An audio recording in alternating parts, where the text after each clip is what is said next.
This view hasn't changed at all, has it?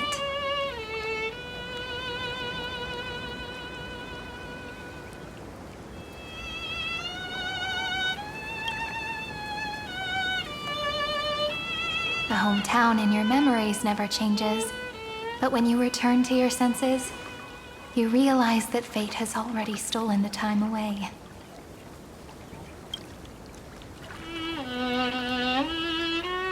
Welcome to the Trail of Genesis, friend.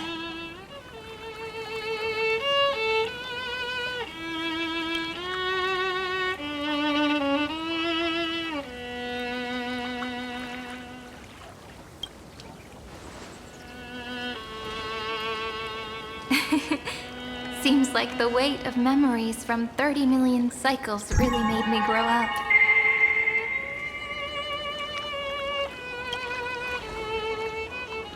But if I keep growing, I might be taller than you, right? And I'm really looking forward to that.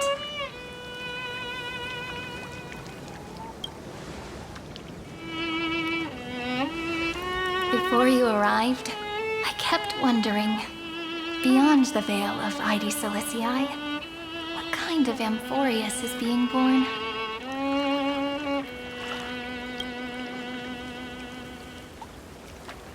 I can see fragments of it when I close my eyes.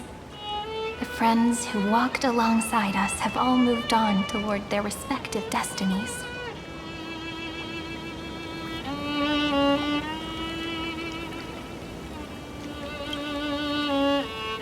Some turning into pillars of the world, supporting the sky and the ocean.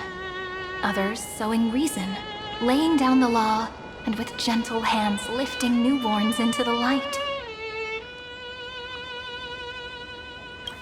Death and strife are no longer feared by people, and trickery has become the innocent games of children. All beings living ordinary and peaceful lives within the net woven by romance and passage.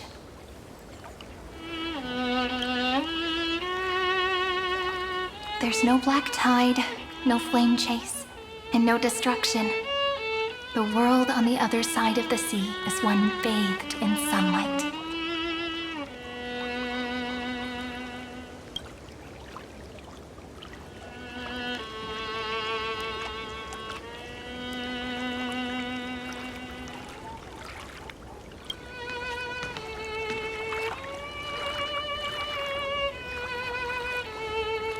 Like a happy and carefree childhood, the era Chrysia in this cycle will last for millennia, until it reaches the moment decided by the prophecy. Light calendar 4931, month of freedom, the moment belonging to world bearing.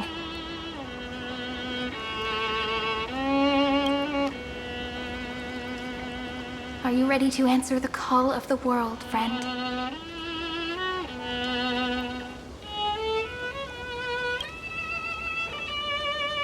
Then go, and pen the Throne of Worlds' first stroke. For this world, made from countless wishes. You say that, but it's gonna be ages till we reach light calendar 4931.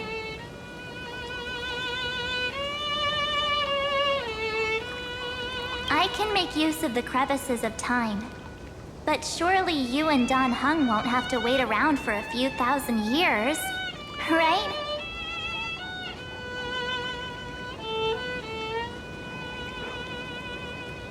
That won't be necessary. We can simply sleep, and the chronocognitive anchor will wake us up.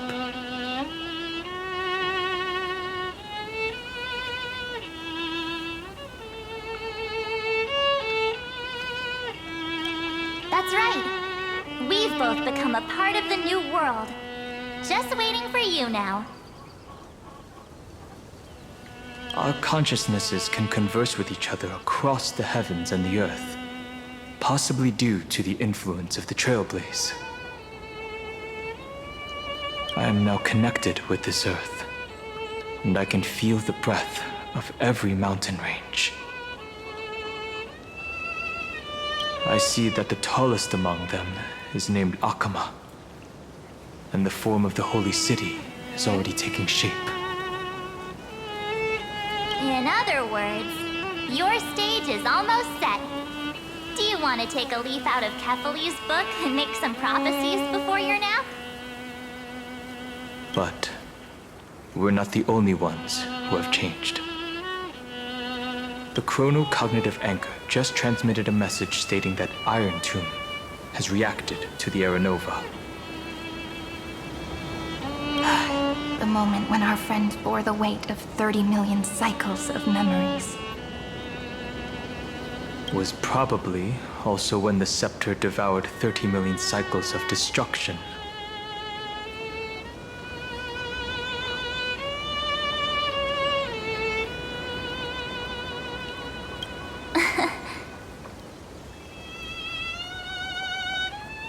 You know, you don't have to shoulder this world all on your own.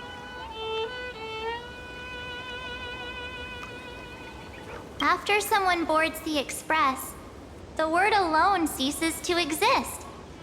So as we reach the end of time, no one will be left to face it alone.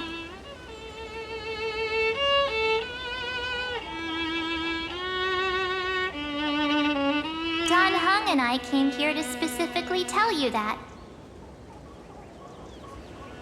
Remember, this world is not a burden you bear alone. It's a journey we trailblaze together, alongside all of the Express.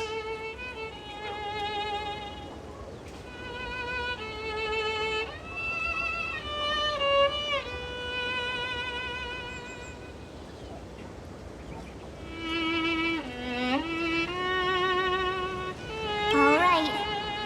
It's time for Don Hung and me to go have a super long nap.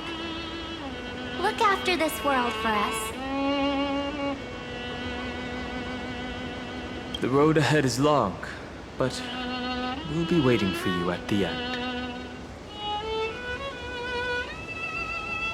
We'll definitely meet again.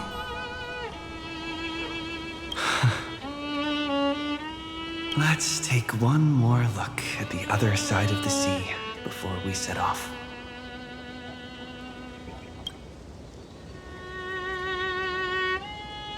Nighties Elysiae is so quiet. Just like how I remember. Here we are once more.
The scent of the black tide is now completely calm.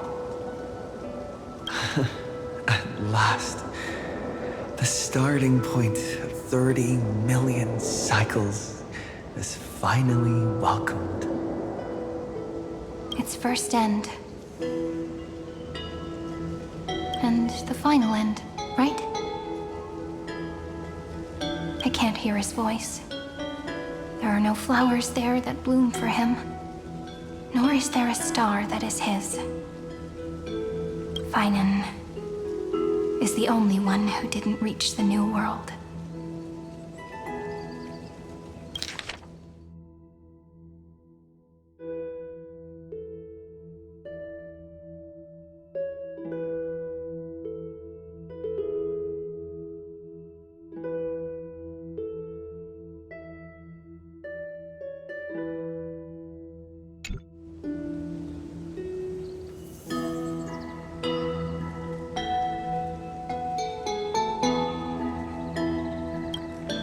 Look, the golden light that shone upon the grove still meanders between heaven and earth, like the prophecies of Amphorius. It has to be a sign he left behind.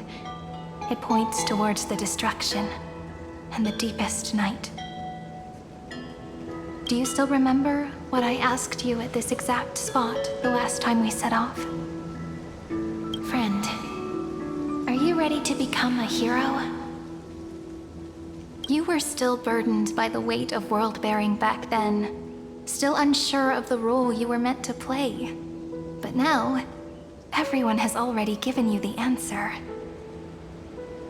The heroes of legends were just at the right place at the right time when the world needed a hero. Just like how your arrival kickstarted Amphorius' fate once more. A person's personality is their destiny.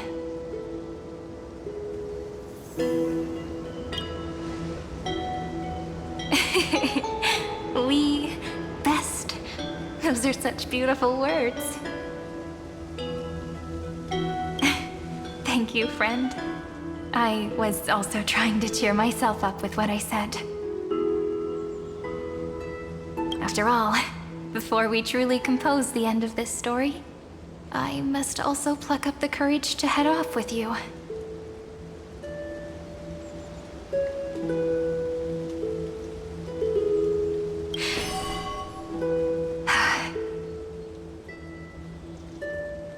And face a memory that I have forgotten for too long, and have denied for too long.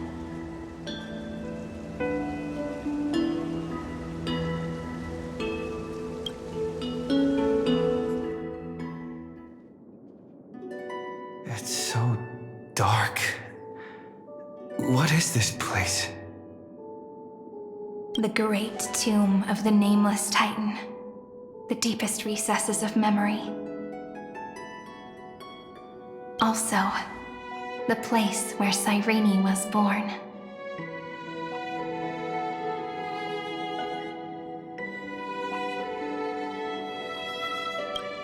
My apologies, friend. The more memories I got back along the way, the more I felt that something wasn't right. There's a sort of anxiety I can't get rid of. It's like when I was back in ID Silicii, when the reflections in the water always made me wonder, which is the real me? The one reflected in the water, or the one standing on the shore?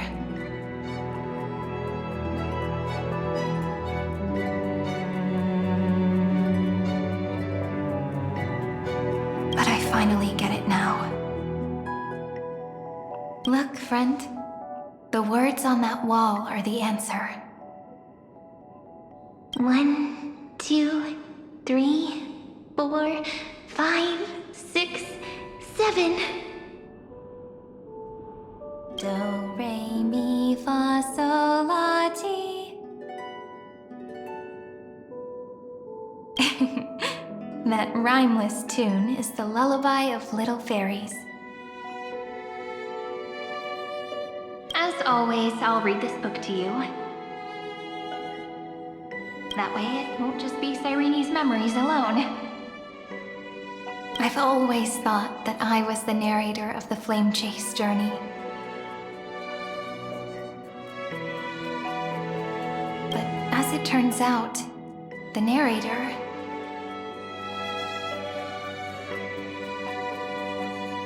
is also the most devoted audience.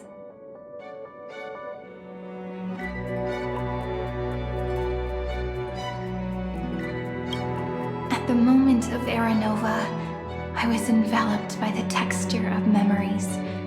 Within the glistening crystal, I saw countless Cyrenes, as well as countless versions of me. This is the final puzzle piece of the memories. A prison born of the erudition, a grave annihilated in the destruction. That unknown solitary god, the 13th Titan who should not exist. The first new spore, the demiurge, is right here.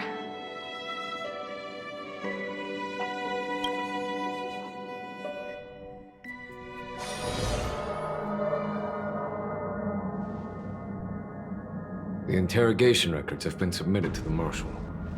According to the Ten Lords' decree, Jing Liu and Luocha shall continue to be detained in the Shuling.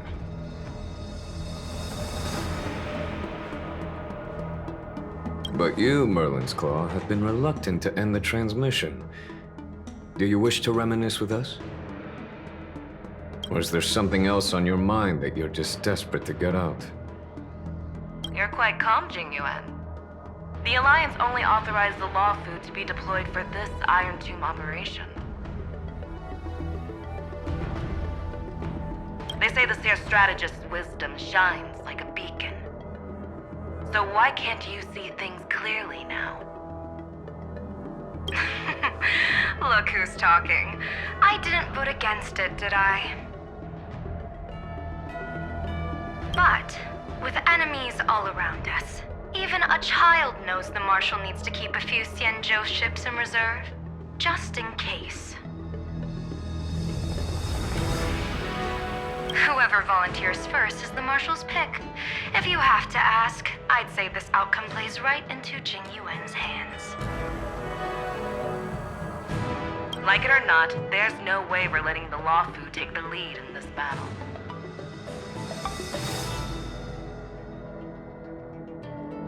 Oh my, Merlin's Claw. Are you afraid the Law Fu might steal the Yao Qing's glory?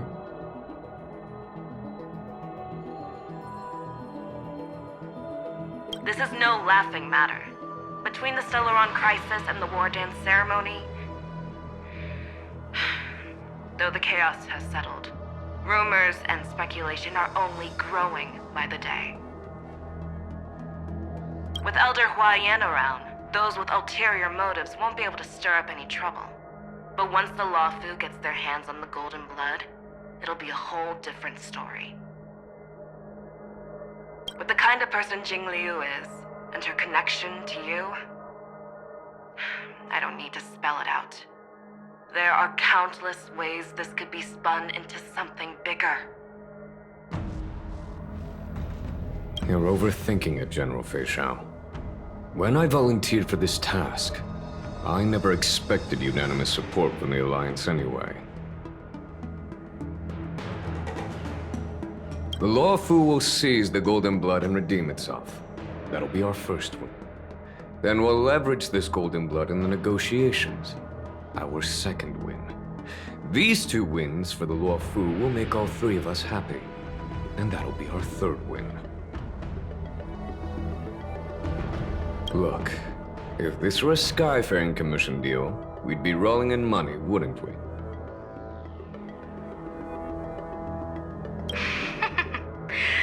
Maybe the Divine Foresight should change his name to the Optimistic General instead.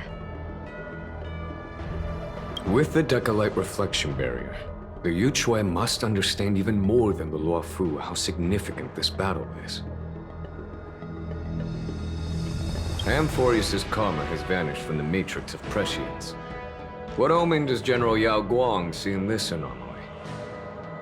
In divination studies, we call this an empty fortune. It involves the eons and is thus beyond what mere mortals can comprehend. Your explanation isn't any clearer than Lady Fu's. Come on. How hard is it to understand the word uncertainty? For the Cobalt Head, the emergence of Iron Tomb is a calculated instant, but I don't believe they will just sit around waiting for death. And for the powers of the cosmos, this is their chance at survival, and the key to turning the tide of interstellar affairs. The Astral Express is leading the formation of an allied force, but I can see each faction has its own hidden agenda.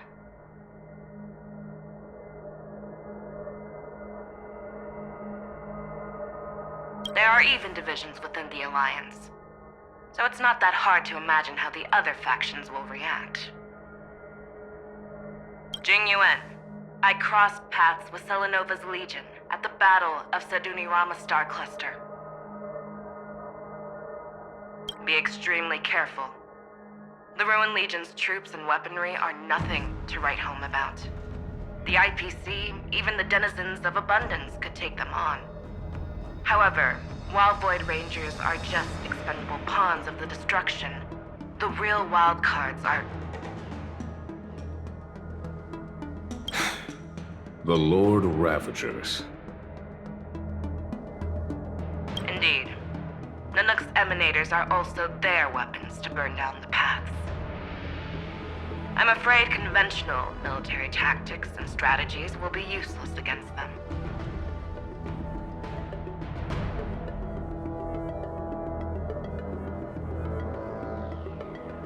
My assessment is this. To completely take down a Ravager, we must disregard casualties and spare no cost. My only fear is one wrong move, and the Luofu will fall into Fintilia's trap again, inching ever closer to destruction. Doubt is exactly the demon she wants to plant in our hearts. Do you still remember the beginning of the Alliance Oath? To save future generations from war and bloody dispute. The Rainbow's arrows have always aimed at any force that threatens the cosmos. Now that the Trailblazer walks alongside us, the Cloud Knights shall keep their oath as they have from the beginning. I just hope those on the front line will remain safe.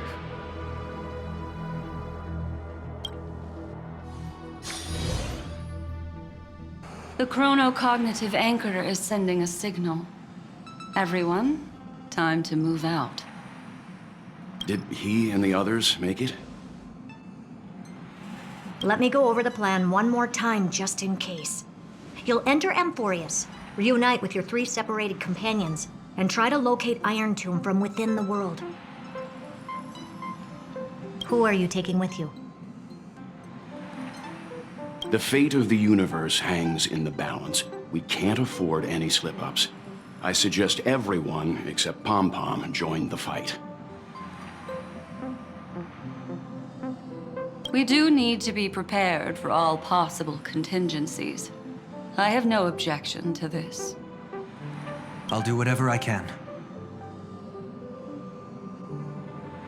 Meanwhile, Screwy and I will continue attacking the Demiurge Matrix. That is, the Scepter's kernel, from the outside. With our 2-pronged attack, we'll turn this hunk of metal into scrap for sure. Now we just wait for those 2 to get back.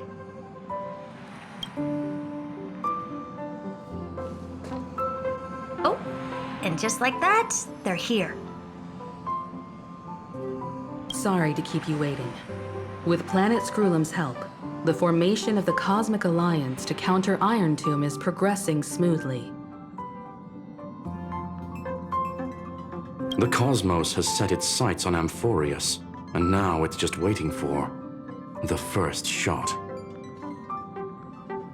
Well then, let's not waste any more time, Fourth Mirror. It's my time to shine! Finally off the bench! Initiating thought refraction. Please read the safety protocols carefully. Huh? Just kidding! I've already checked the agreement box for everyone. And now, destination, Amphorius. 3, 2, 1, launch!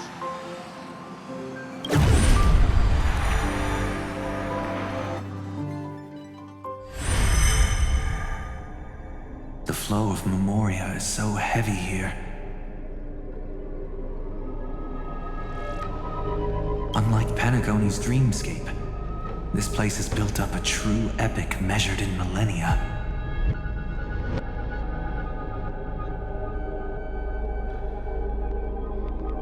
The vortex of Genesis, where all myths begin and end. And in this new world created by the Nameless, the infinite cycles have been broken. Let's set up the Trailblaze beacon and establish contact with the outside world. I'll leave it to you then. It'd be better for me to not show myself in front of the Garden of Recollection. And, Mr. Sunday, you probably shouldn't show yourself either.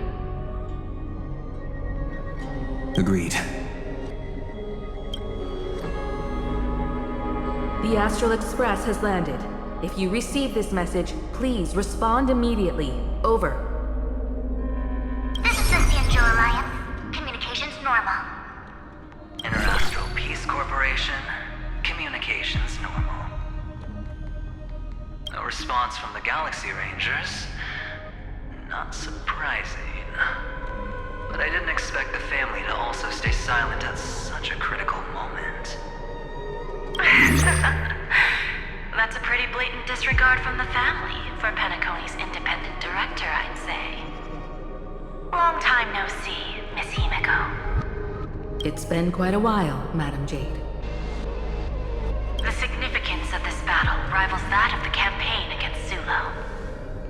Only through victory can we disperse the shadow of Iron Tomb that looms over countless worlds. The 10 Stonehearts shall spare no effort for such a grand mission for the preservation. Madam Jade led the Intelligentsia Guild in conducting specialized research on Iron Tomb's past activities. The bad news is, the collapse of the Erudition won't just affect inorganic beings. You mean Iron Tomb can infect organic life, too? Well, the good news is, so far, its effects on organic life are under control. The infection progresses slowly, and the resulting neuropathy is non-fatal. In any case, the IPC can guarantee targeted vaccine coverage within 48 system hours in all star zones within the medical system. other star zones. At a time like this, are the followers of the Firmament Arbiter still trying to make a profit? I remember you, Master Diviner. Your performance during the Third Denizens of Abundance War was quite impressive. Please rest assured, all worlds can purchase vaccines from the IPC with a humanitarian discount. That's the current policy at the very least.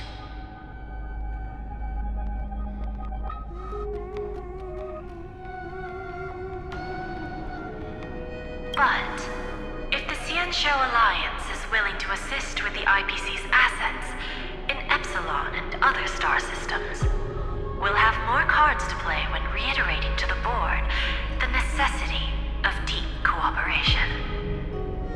It makes sense, since Interracial Peace Entertainment's headquarters is in Epsilon. But why are all the other worlds on the list? Places that the Elation has visited? Think of it as a long-term investment. Please understand that everyone at Pierpoint is swamped with Iron Tomb work, especially the marketing development department. At this rate, even the 10 Stonehearts can only do so much. Having some assistance from the Alliance would surely benefit the entire cosmos. Wouldn't you agree? As an old Xianzhou saying goes, those who succeed should help all under heaven. Your proposal must be decided on by the 7 Arbiter Generals. I'm just here to relay the message. In times of crisis, the Luofu will not hesitate to help those in need. However, the prerequisite is that the IPC must unconditionally assist the Alliance with emergency rescue operations in the disaster area. Of course. In the name of preservation, all for the Amber Lord. Thank you all for your selfless dedication.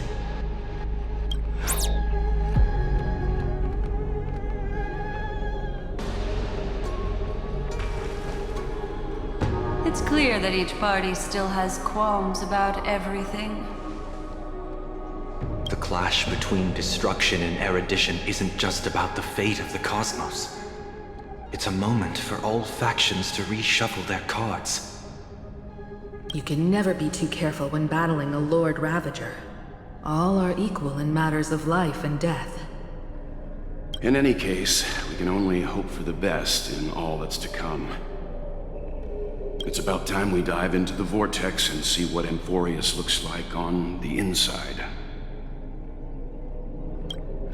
I wonder where he and the others are right now.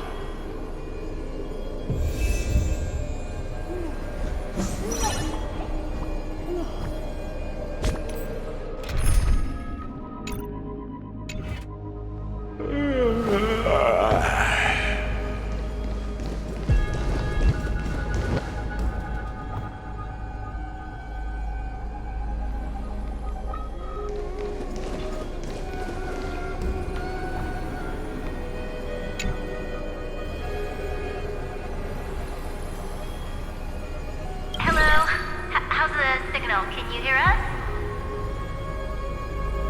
Ah, we're through! I can see the video feed. Everything's working perfectly. Miss Bronya? Miss Serval? What a surprise. It's been a while. We've already heard from Miss Topaz about the Iron Tomb operation. She made a special trip to deliver the vaccine to Belobog. I can't believe the Express crew is at the eye of that storm. Is everything going smoothly? Don't worry, we're still following the plan step by step.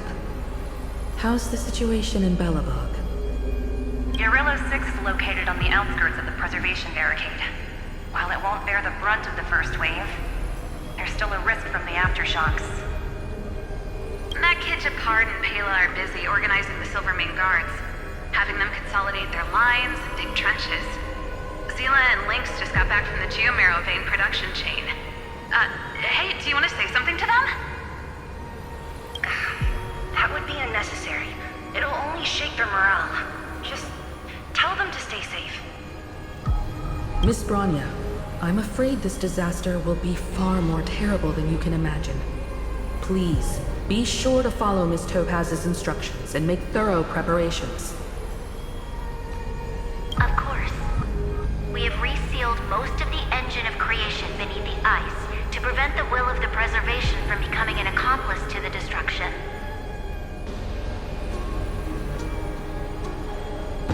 Don't worry, Miss Himiko. Belobog is far more resilient than we imagined. We really wish we could help, but Eurilo 6 has only just woken up from its hibernation. The Astral Express, standing at the forefront of disaster, is the hope for many ordinary civilizations across the universe. In the face of a massive catastrophe like this one, relatively smaller civilizations have never had many options. But that's exactly why we have a resolve that's second to none. If anything goes wrong, Miss Topaz, I hope you can help out and rescue the affected citizens. No problem. Also, didn't the Xianzhou sign a friendship agreement with Eurilo 6 earlier? They won't stand by idly either.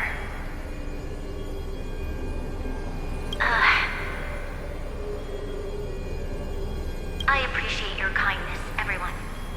But Eurilo 6 is our home.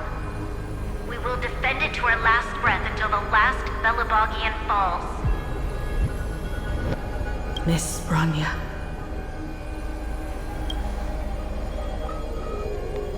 May all civilizations that have made it this far on their own strength weather this crisis together.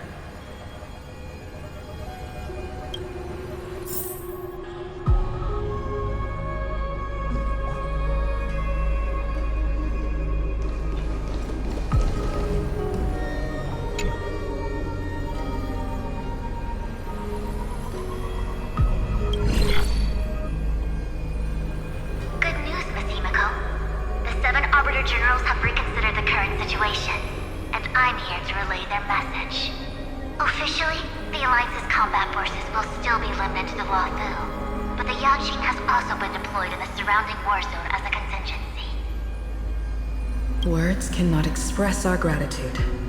Getting the Hunt to agree on sending troops must have taken quite some effort from General Jing Yuan. The Lawfu already considers the Express an important ally.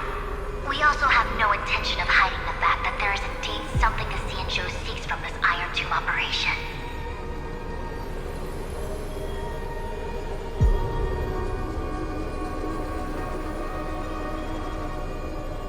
But this time, the Marshal herself decided to send out troops. With a formidable enemy before us, the Alliance has no reason to back down, nor will we be content to take a back seat. If we can stand together with civilizations across the universe to overcome this crisis, then we must do so, even at the cost of our own lives. The Alliance truly embodies the principle of righteousness. It's fortunate that the cosmos has great heroes like you. You're too kind. As for that Jade Abacus of Allying Oath, you can save it for when you're in more dire need.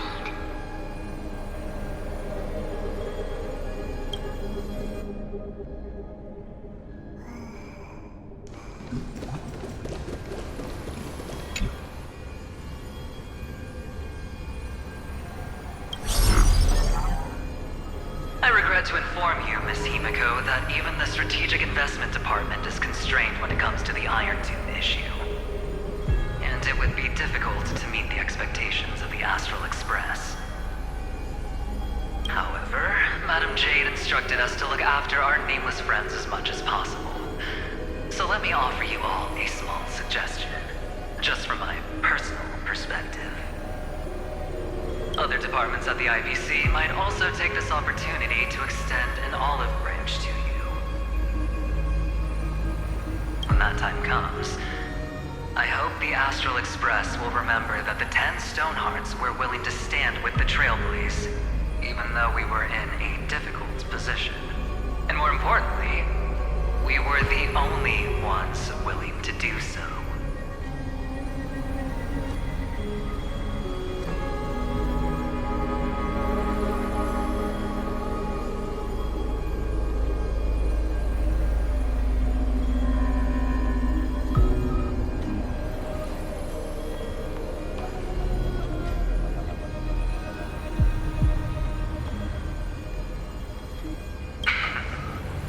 Sounds like a threat, doesn't it?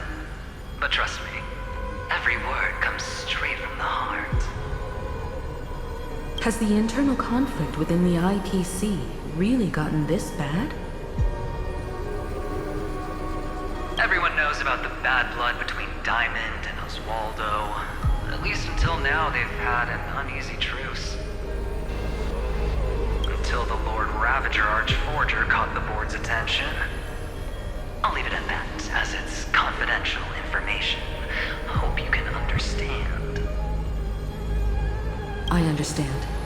Our immediate priority is to address the Iron Tomb crisis. Let's hope for success from the start. This might help ease everyone's pressing concerns.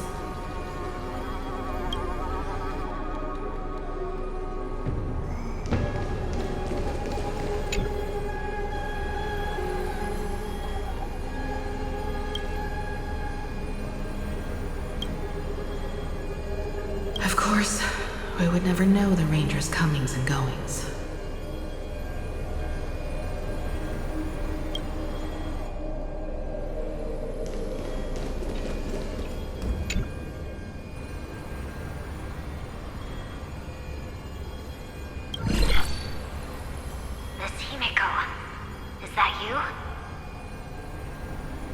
Yes, and you are Miss Robin.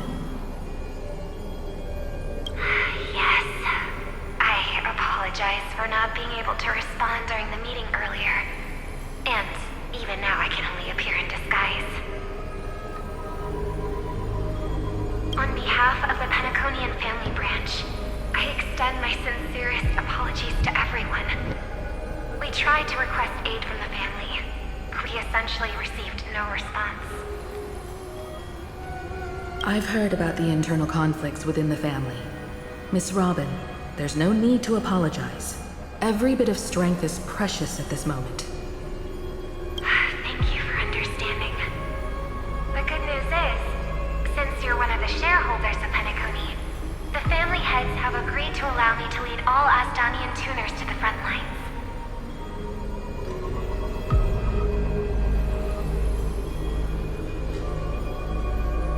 Charitable Foundation will also do as much as possible to provide support in this battle. They'll ensure that proper arrangements are provided for those wounded on the front lines, and for residents in affected areas. Miss Robin, I'm beyond moved by your spirit of self-sacrifice. The Astral Express would also like to make a promise that we won't leave any companion behind.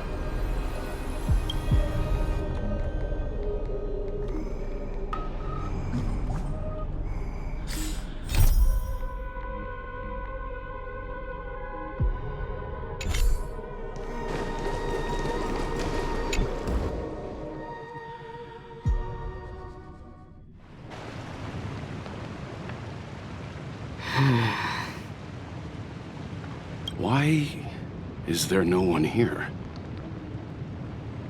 Everything in Akama seems normal. The New World was enjoying peaceful times not long ago. It seems it was even more recent than not long ago, Miss Himiko. The fruit on the table is freshly cut, and the bath temperature is just right. The remembrance tells me this place was bustling with people just moments ago. It's as if everyone vanished in an instant.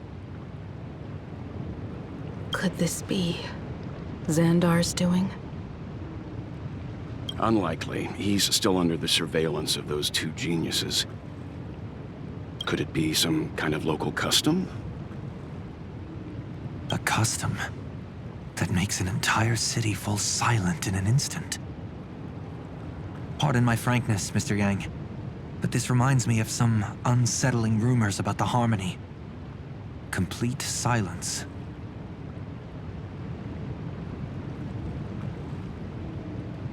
Is often the prelude to divine intervention. Everyone, be careful. Here they come! Here they come! The Nameless of the Astral Express! Evernight? How is this possible? She was already... We are the chroniclers of time, and we do not fade away. Finally, the last era Nova has been completed. What did you do to the residents of the Holy City and the Three Nameless? I didn't need to do anything. The remembrance will ultimately become the substance of the new world. Now, they are no longer the Trailblazers you once knew, but gods who permeate heaven and earth. The 12 Titans who guard Amphorius.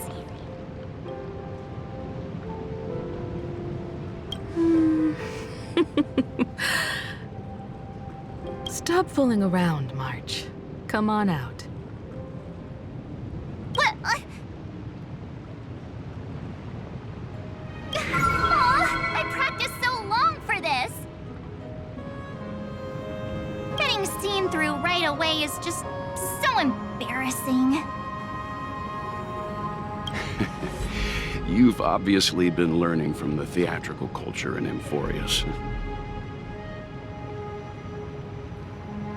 But if possible, I'd prefer our reunion to be a bit more casual and laid back.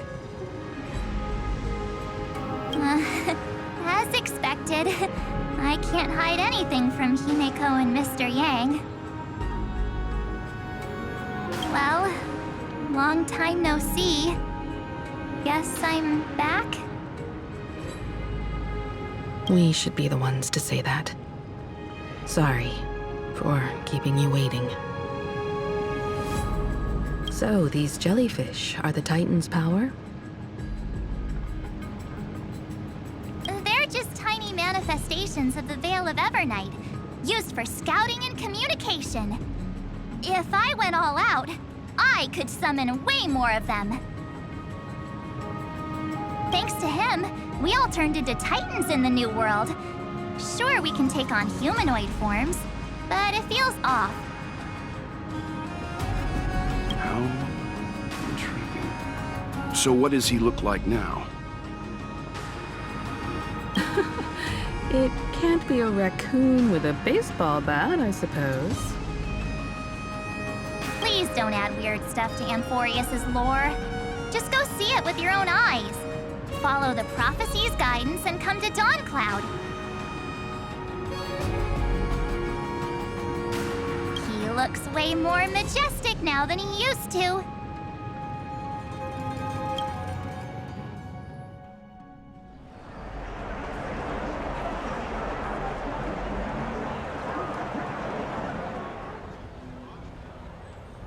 Unbelievable. All the residents of the Holy City have gathered here. This isn't just a gathering. It's a pilgrimage. The people's expressions are resolute, devout, as if waiting for a miracle to descend. That colossal deity is him. He has become the pillar of the world. Surprisingly authentic. Being this serious is quite unlike his usual style. Those people didn't disappear. Instead, they've answered the call of the prophecy and come to witness his awakening. Our good buddy now bears the weight of the entire world, and every breath they take is intertwined with Amphorius' destiny. Awakening? Has he fallen into slumber? Yeah. After all, with such a huge time dilation between inside and outside the scepter, this was the only way we could wait for everyone. Time watches over yesterday. Earth guards today. And when the Trailblaze steps into Amphorius once more, the slumbering deliverer shall awaken.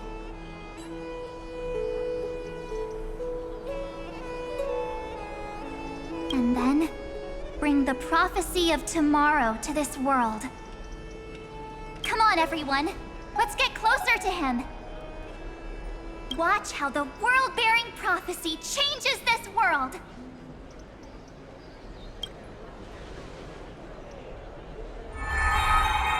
It seems the kids are already miles ahead of us at this stop.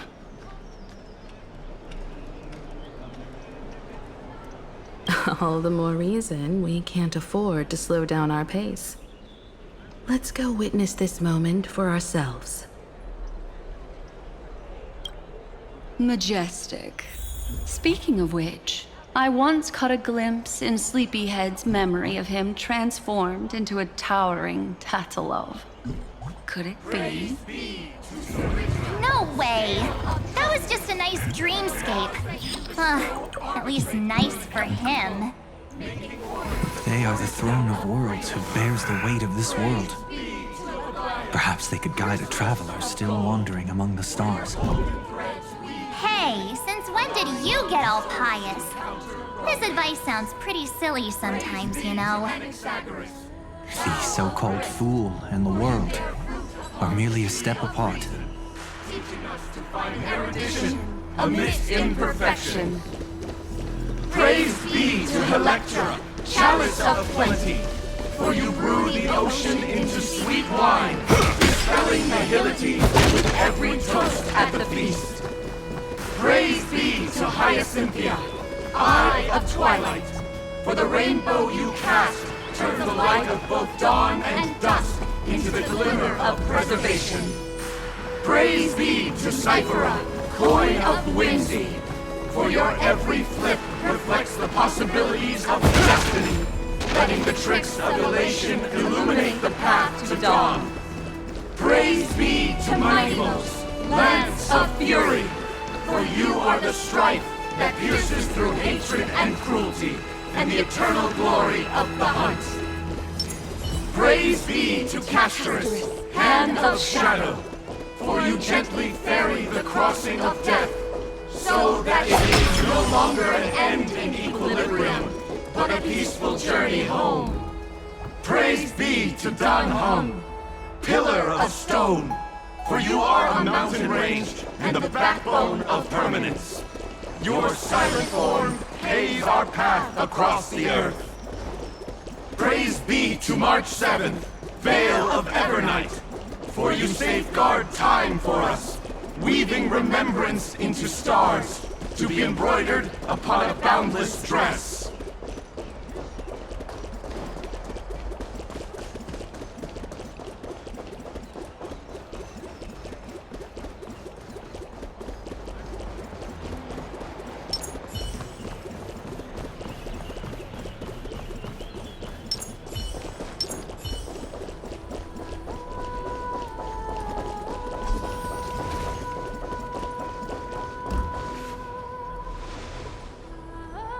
Citizens, behold!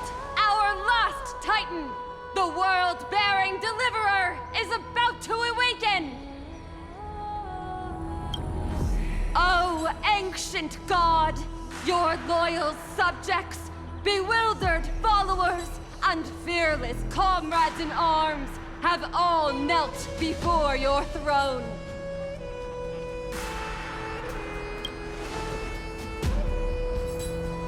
Awaken from your eternal slumber and bestow upon the world your divine prophecy!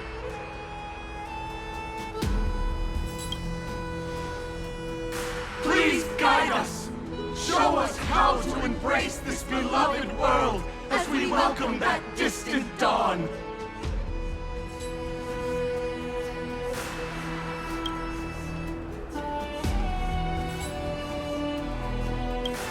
To walk the path of a mortal as a god, or to bear a divine burden as a mortal.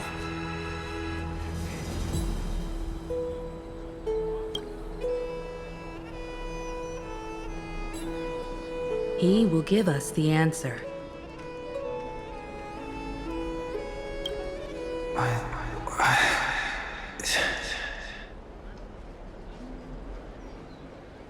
But I am not the deliverer.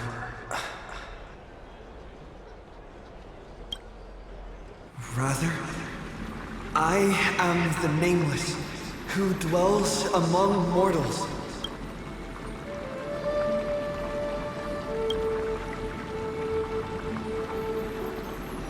That voice is definitely him. I heard your prayers. The core flames flickered and dimmed, and the age of the gods met its end. So flow, golden blood, flow. I'll bestow it upon you, returning it to the true masters of this world. Stand with me and become heroes.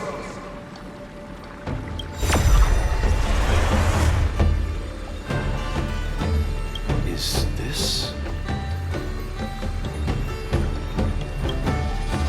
Yes, it's the miracle he brought to Amphorius. Of course, it would manifest in the form of the Trailblaze. Golden blood, raining down like a storm.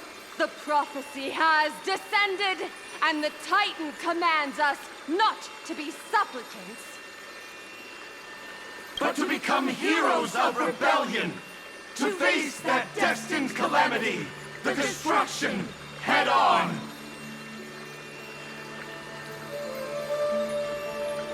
The prophecy of the Deliverer means nothing to me now.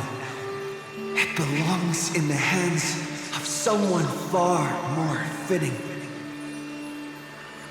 Someone like all of you. In the name of Kazlana, let us depart and march towards the light. It's neither protection nor salvation. As always.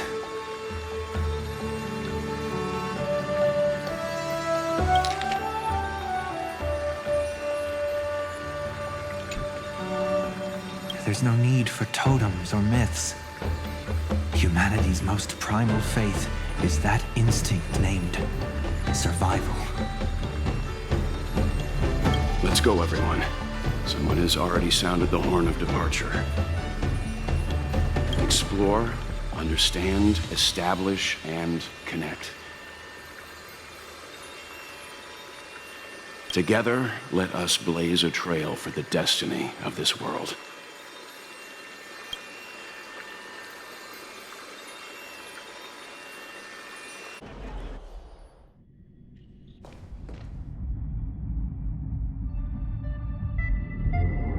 Is it just me, or does this demiurge matrix feel completely dead? It's nothing like how the memo keeper described it. The environmental readings are all wrong. Conclusion: this must be what the kernel actually looks like in the real world. What did Xandar do to the scepter?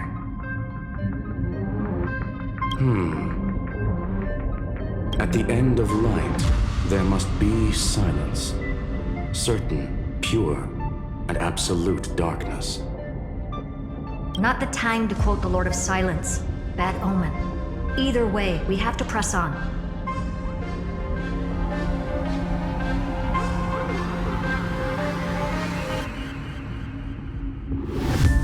Until we uncover the truth behind the 13th Titan. The buried past is the key to stopping Iron Tomb. That is, if it even exists. Xandar says the demiurge never existed. Who actually buys that? You can erase the records, but not the truth. It vanished too cleanly. No traces. Like someone's yelling, "Look, there's nothing here." Too bad I'm the type who can't resist digging deeper. Looks like I'll be counting on you again, Screwy. Let's tear the system inside out. Always happy to help. But as your academic partner, I have to ask. Herta, what if we fail?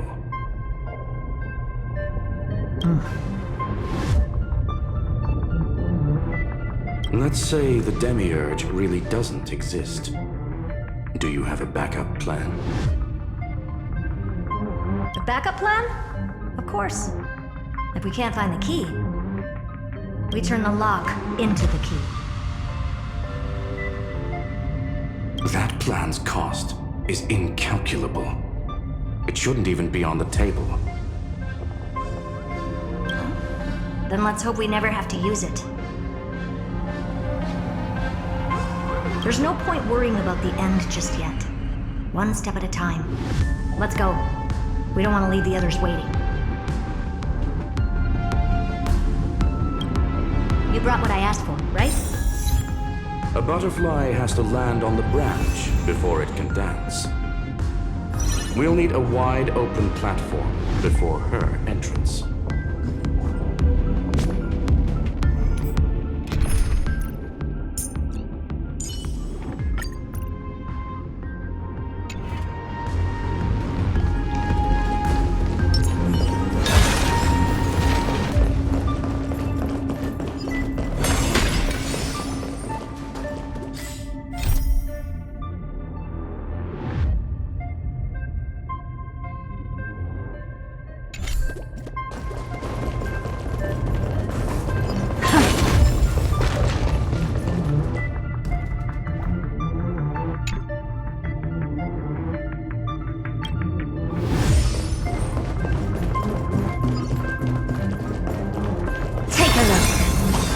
Your genius in action.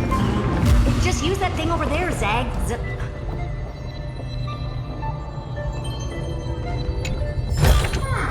Take a look. This is your genius in action. Take a look.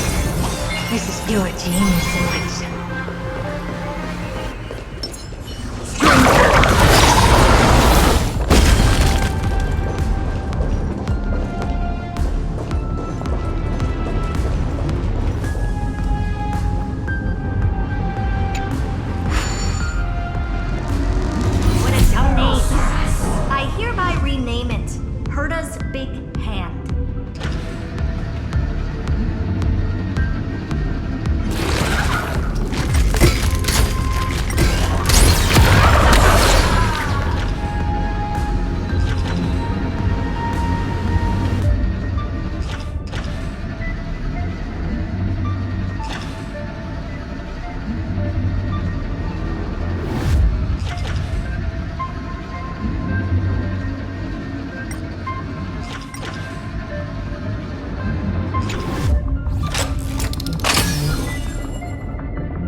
Forget to let your friends in.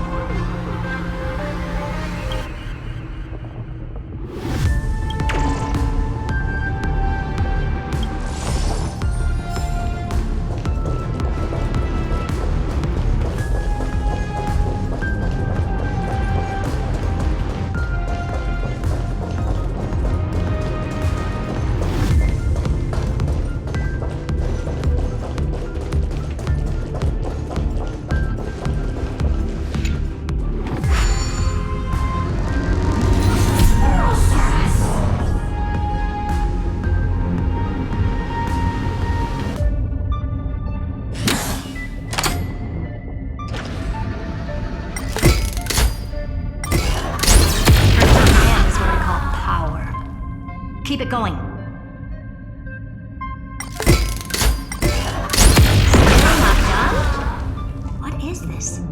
A junkyard for old Intellitron's leftovers?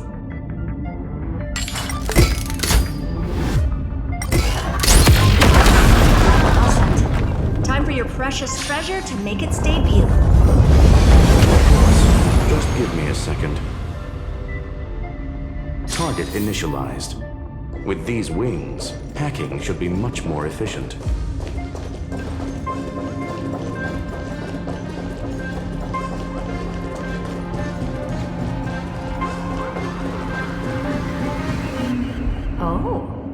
classic nuclear heat engine. Classy choice. Just a personal preference. Her name's Mistletoe. Every flower in your garden's got a bit of poison, huh? Also a personal preference. It reminds me of the last time when we tangled with that Punklorian brat. What did she call this kind of infiltration tool again? Right. Dirty data shell. It wraps around the kernel to fool even top-tier firewalls. But yours is way too clean. Not even a hint of real-world grit. Herta, your tone is unusually emotional. Suggestion. Let's get back to the topic at hand. I thought we were done with that conversation. Unfortunately, current conditions won't let me ignore any variables. Especially the most important one. Your will. Iron Tomb never stops. It is evolving faster than any of our worst projections. Every instant in the Eon's calculation is like a sword hanging over the cosmos. Every move humanity makes could speed up its arrival. Which is exactly why we can't mess this up. And now, Droidhead wants to hand down judgment to the poor cosmos again. Border Star Trade War, Emperor's War, Rupert's death. Every time their instant arrived, it meant another bloodbath for humanity. But in this ultimate battle of erudition, you and I are supposed to be players, not pawns. If you choose to burn yourself out as a resource, then everything we've worked for means nothing. Herta, the cosmos won't just stand by and let a genius throw their life away. And neither will I.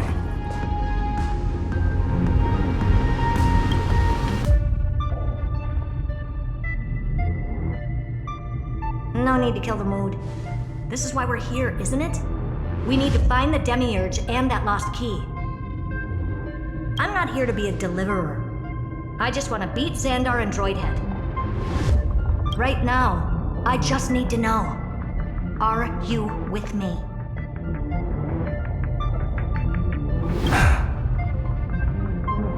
Of course.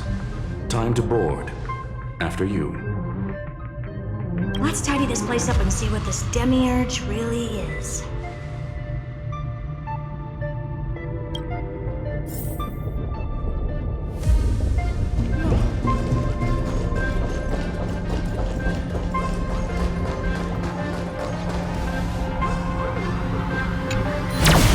Let's hope this Matrix is better organized than the Emperor's junkyard of a birthplace.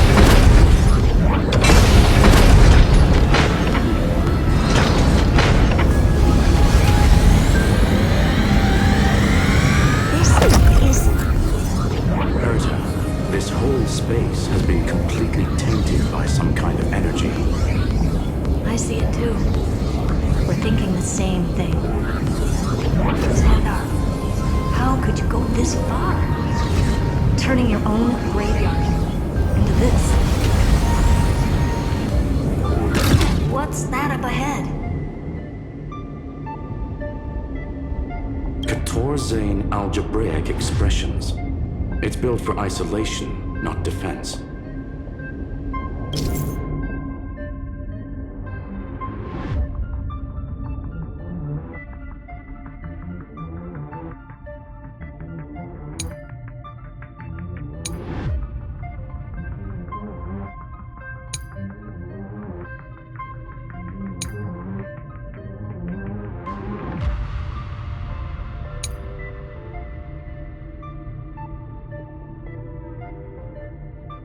So basically, the door to the tomb, right?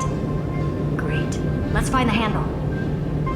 I'm picking up multiple independent signals with the same data structure as the barrier. Projection. We can hack the terminal, reverse the computation, and turn it into an attack. Classic move. Use their own systems against them. Take us to the nearest one.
want this? Fine. Take it and amuse yourself.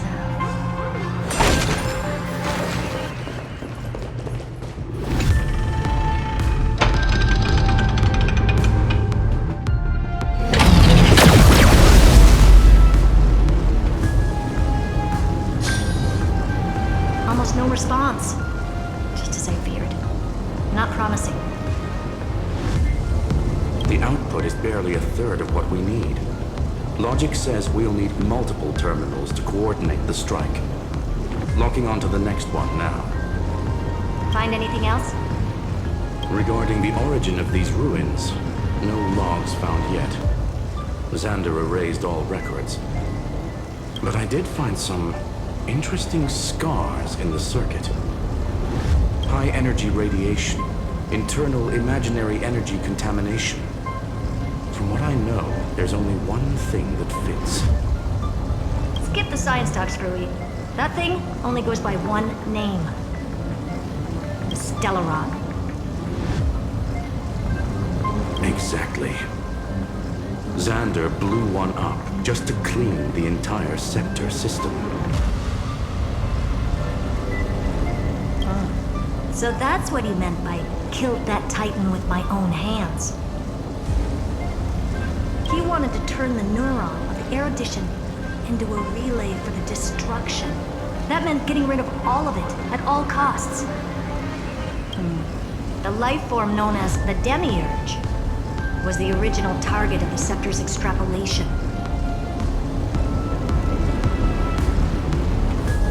It makes sense. Evernight calling it the first new spore confirms this viewpoint. The prime mover of life.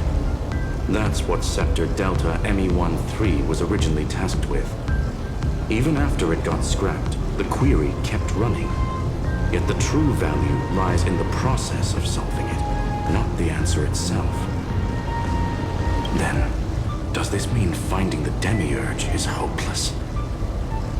No, I'd say exactly the opposite. It means Xandar had no control. He couldn't contain the Demiurge just like he couldn't handle Droidhead. So he tried to erase every trace. But he failed. It still left a mark. By the way, if there's another Stellaron in Amphorius, why hasn't that little one reacted to it at all? You said the Demiurge left a trace, right? Yeah, but not in the real world. Remember the great tomb of the Nameless Titan?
Trailblazer Archive 466. The data from Philia 093 clearly indicates that the Demiurge did in fact enter Amphorius' extrapolation. Inside that world, it was the 13th, forgotten Titan. The one who listened to 30 million cycles of Cyrene's memory. But Evernight said the opposite. She believed that tomb was empty from the start. The nameless Titan never existed. The so-called listener was just a trap set by the Remembrance to steal the scepter. A mimetic entity full of theatrics. How much of what she's saying is true? Would an Eon really speak in circles like this? I doubt it. The Remembrance's behavior is certainly odd, but her assessment aligns with our current reality. Since we entered the Matrix, we haven't found a single clue pointing to the Demiurge. And that's the key, Screwy. Xandar's actions prove the Demiurge exists. But what Evernight said, and what we've actually seen all point to the opposite. So we have to assume that both are true. And if that's the case, then the contradiction leads us to... the truth. Exactly. One last terminal. One final key. Time to crack open the kernel. Xandar had to lie to the original Finan and Cyrene. Logic. He had already identified the Remembrance as a threat, yet found no viable way to eliminate it. All right. Let's finish this. Time to break through that barrier.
Operation authorized. Path energy readings. The erudition declining. The destruction surging. The remembrance 0. What's going on? Cause unknown. They left no discernible trace within the real Matrix. That shouldn't be possible. Could it be that the Era Nova exhausted all of the Remembrance's texture? Log it for now. The dots still aren't connecting.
It's advised to remain vigilant.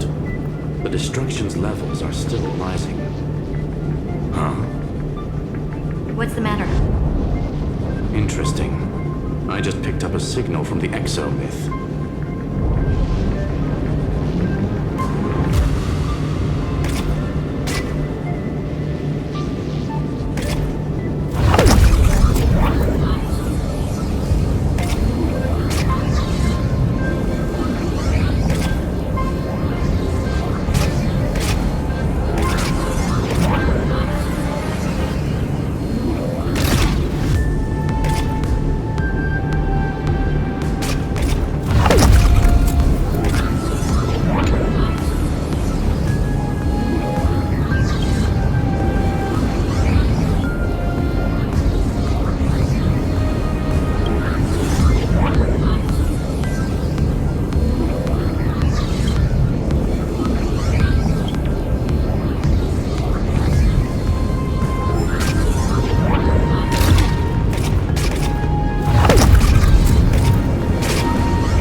let your friends in on the action.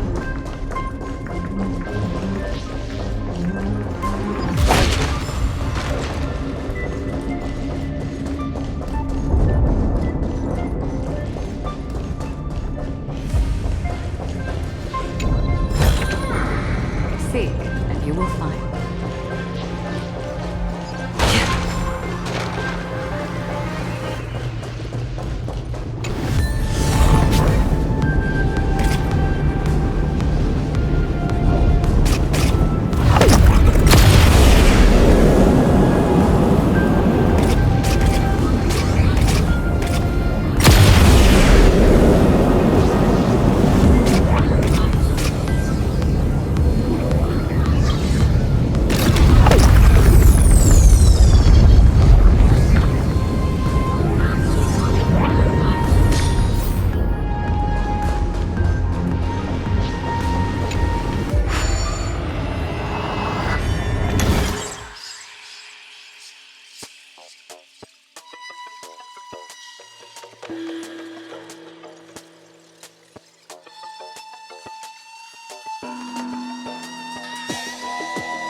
Don't forget to let your friends in on the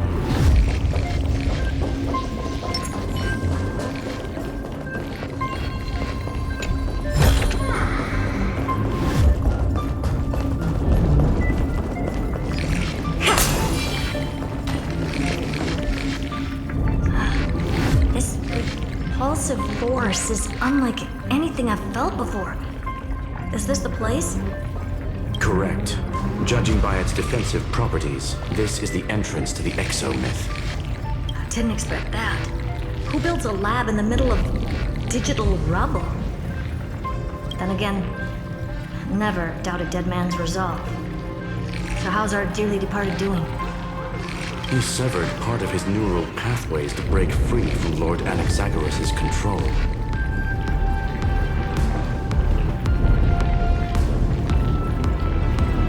But that also triggered the failsafe I set.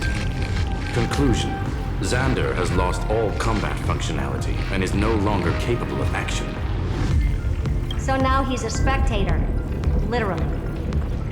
Screwy, can you open a path? Just to be sure, I want to see this for myself. Might as well drop in and say hi to the real him. Logic. Scanning his inspiration circuit might help us track down the Demiurge. Exactly. His brain is the crime scene. There's no way it's spotless. But it could be a trap. That's why you're here. 2-on-1. We've never lost that matchup. I'm honored. The chronocognitive anchor is in place. Proceed when ready.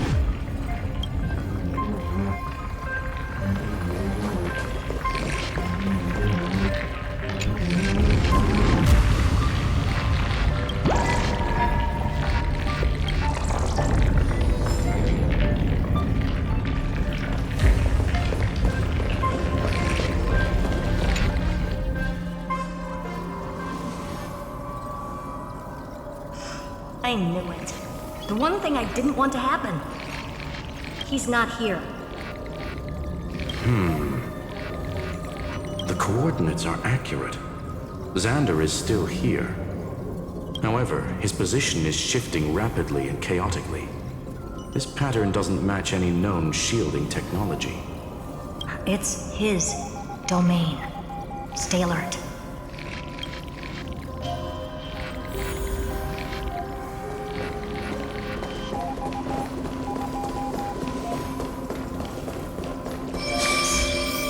Cheap trick. The spatial field here is undergoing autonomous recalibration, initiating reverse engineering of the interference source. Try again.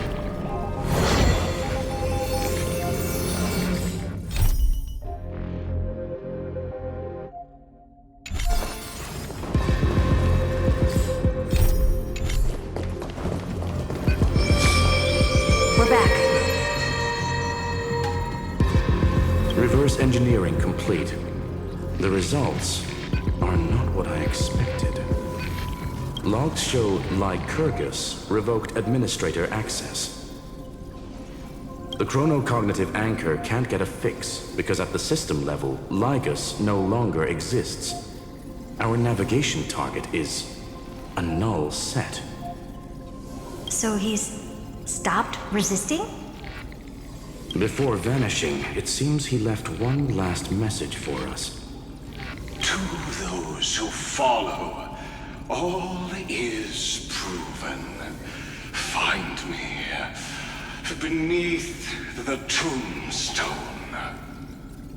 Melodramatic. He was expecting us. And once he learned of the Great Tomb's existence, he initiated his own search for the Demiurge. Guess he wants a final showdown. Fine. Let the old Intellitron dig his own grave. Just like he wants.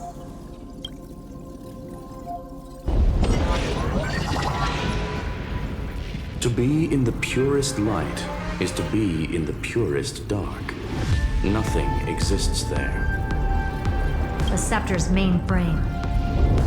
Or maybe we should now call it the Lord Ravager's placenta.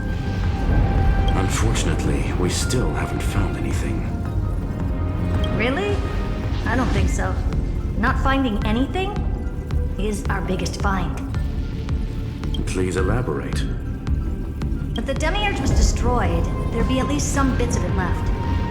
I don't buy that a Stellaron could have blasted all the traces away as cleanly as a scalpel. As I said before, its disappearance is too clean. If the garden hadn't stirred the pot, no one would even know about the Demiurge's existence.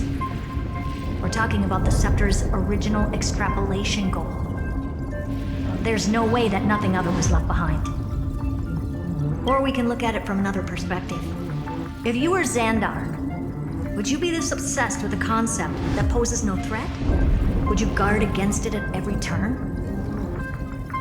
There is the possibility that he's naturally meticulous and hates variables. That does track with the impression he gave about himself. But Xandar shut that theory down himself just now. Choosing to act, even if it'll cost him dearly. We know that feeling well. The unknown is right in front of us. So we only have one choice. Solve it. You sound pretty convinced. Surely you already have a theory. Care to share? Of course. Though I don't have hard proof, I'm almost certain that the Demiurge has been in everyone's plain sight all this time. Yet, they were mistaken for someone else. That'd make the most sense. Why was the room empty? Because the person locked in there had run away ages ago. But they were weak and small and had no presence whatsoever. Even the old Intellitron didn't notice them. Which also means there's a high chance that their powers are minuscule and cannot alter the outcome of the battle at all. Well, at least Xandar is scared of them. Come on, it's time to confront him. Let's go to the tombstone he talked about.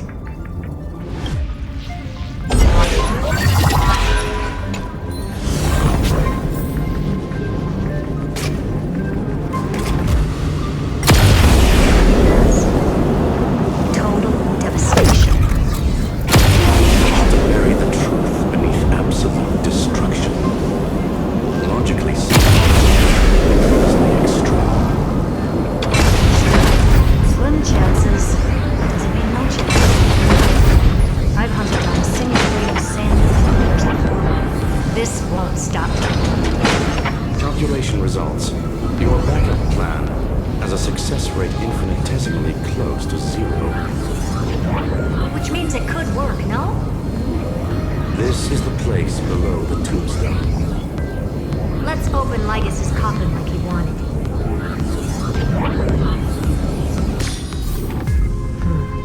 Looks like you were right.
thought you'd look this bad in real life.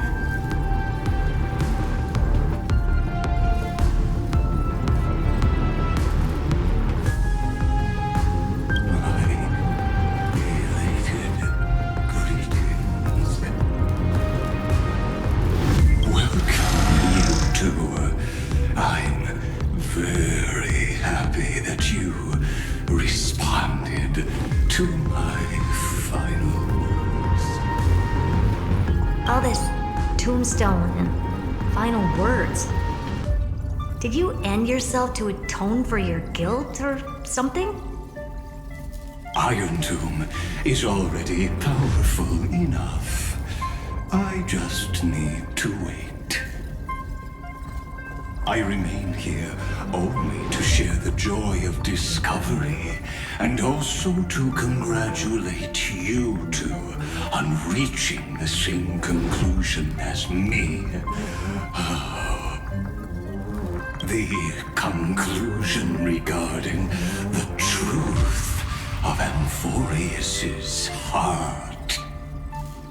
End this charade already. That Amphorius's heart you're talking about is just a missing demiurge. And its corresponding vessel was this very scepter.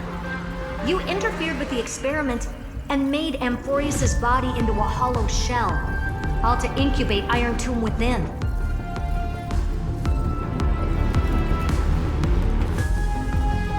That's why you either killed or kicked out all of the Memo Snatchers.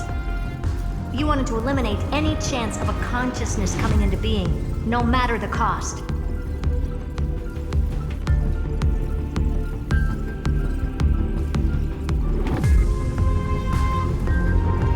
Even the strongest wall can fall to a single crack.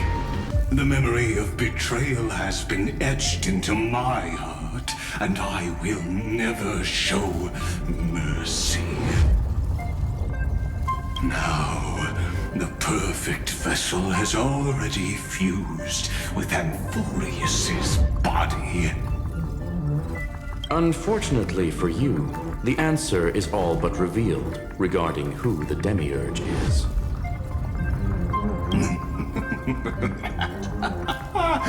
Then let us share the joy of discovering the truth. The last secret of the saga will finally dissipate here. As we reveal the truth behind Filius 093's disappearance. A lie by the remembrance.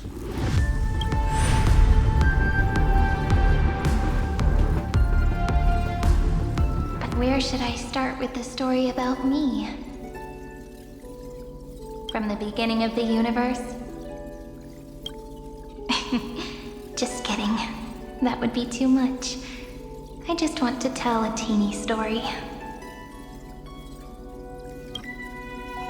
So little that it started with a seed.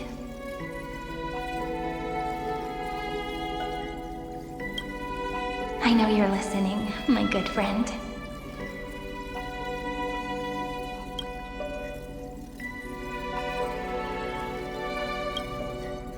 The god in my dream told me that the world sprouted from a seed.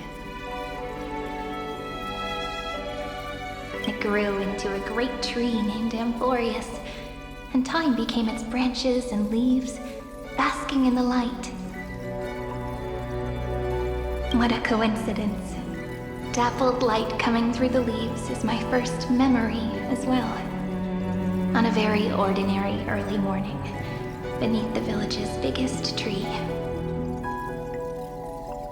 The daughter of Ide Silicii quietly came into this world.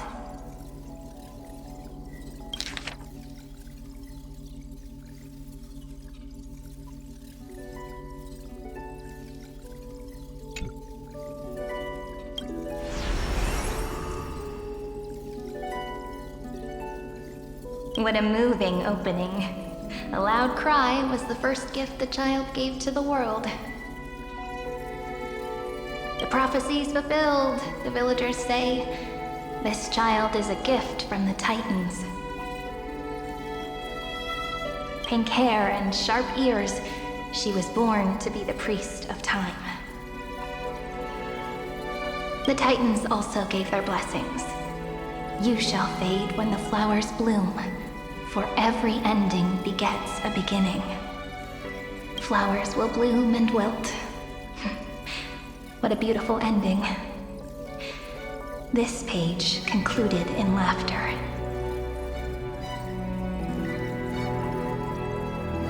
Cry loud, child. Let your voice reach Orynyx.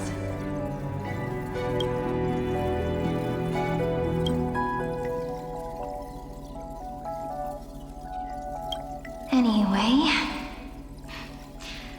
I don't like tears. Time quietly flowed by in the midst of laughter. The wind from my hometown caressed the ears of wheat, and there were swings, wind chimes, the sea, and the little fairies off-tune a cappella songs.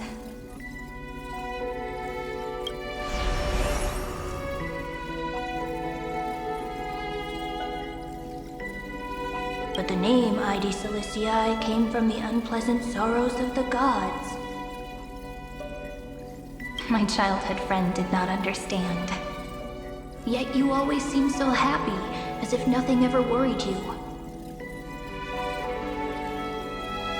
Why was I like that then?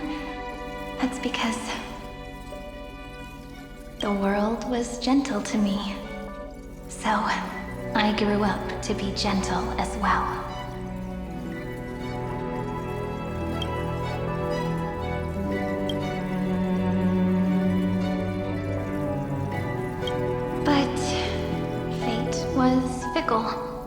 And it urged the child to grow up, to grow bigger and bigger, and to go to places far away.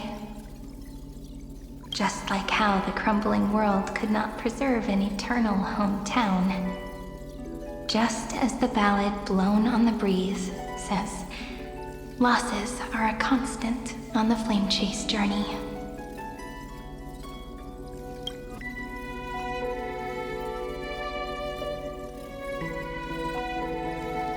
Oh, whose ears are pricked up now? You definitely heard me say this sentence a lot of times. You know that the story starts to deviate from here. Aren't you looking forward to it? Then let's get started. The hero's journey crosses through the long night, through tears and laughter, and once again heads towards tomorrow.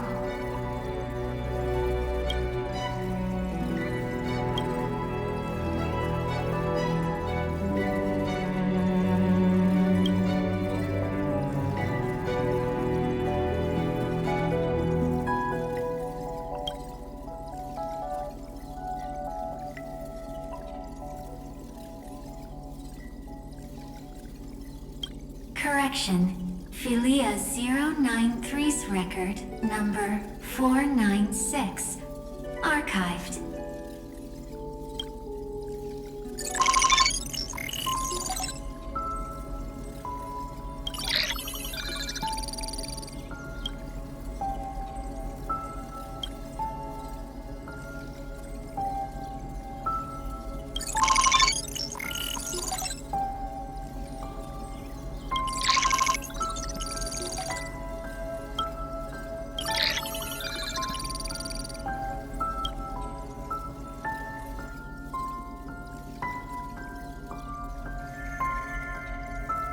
Hi. Miss me yet?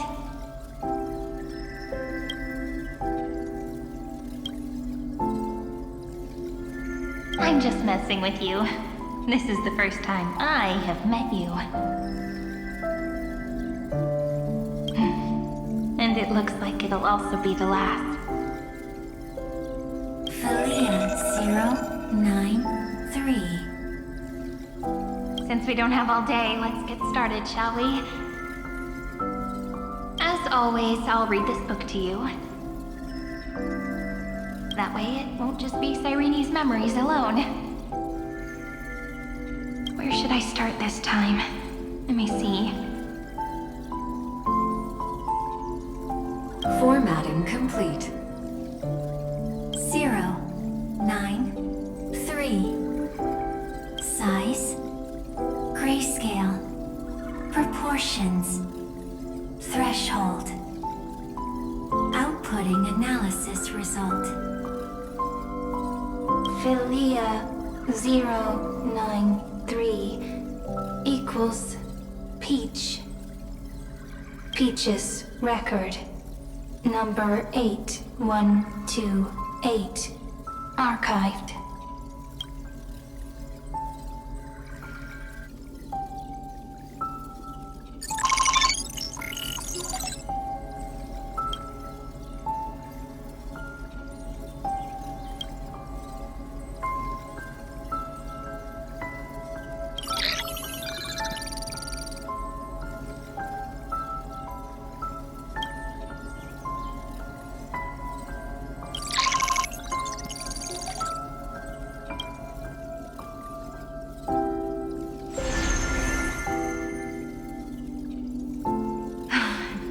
Look, what a magnificent sight. Comment. Peach. Even this classical world contains a futuristic palace like this. Would ID Silicii end up looking like this after a few thousand years? Conclusion. It won't. I want to share a story with you this time. I saw a little nymph on my way here. It was on a fallen wheat stalk, and it glowed under the sunlight. It was incredible. I forgot all my pains at that moment and just stared at it in a trance.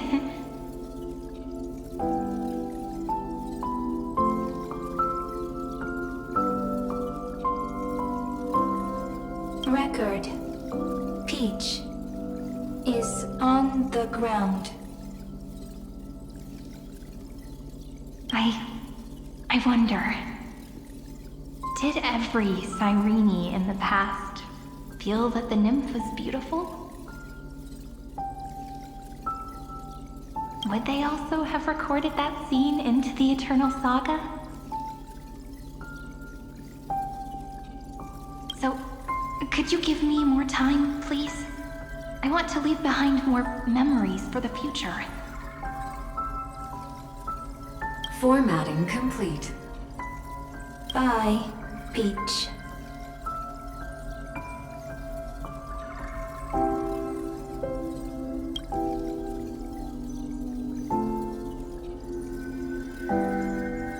Peach's record number. As long as I record every page of this story and tell it to you, Amphorius won't be forgotten.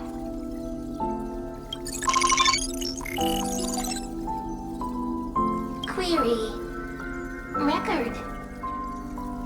Electrical signal sequence. Polymorph 600. Track. Strife. Related to Stripe. Comment. Pretty. Electrical signal sequence. Schema 720. Track.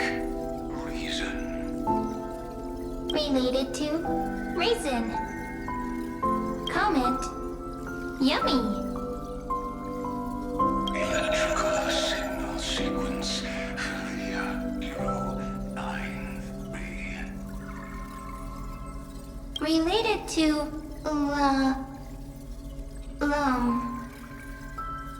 love.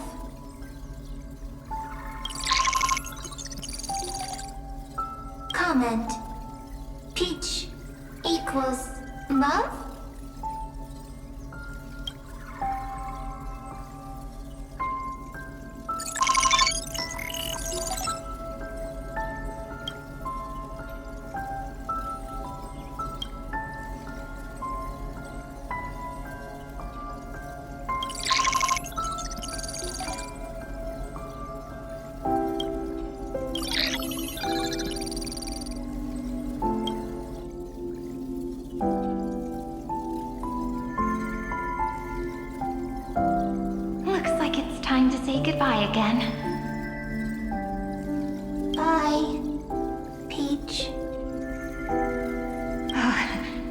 I was even aware of it, this book had already recorded too many emotions.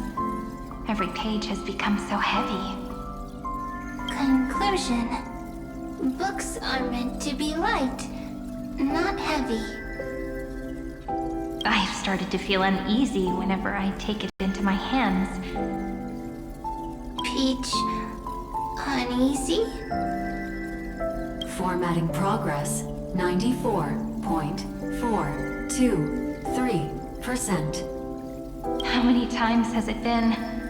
It faithfully fulfills its duty, activating and formatting. Conclusion. Progress. Bad. If I can only write the same ending every time I lift my pen, then is this weighty saga just an overly naive dream? Peach, scared. Formatting progress, 96.024%. Peach, don't cry.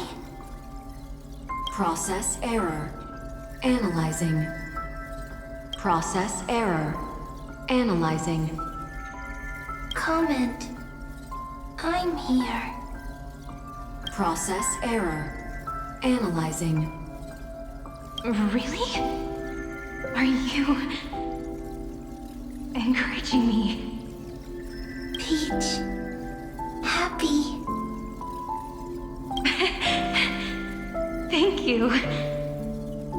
I'm sorry for making you see this embarrassing side of me.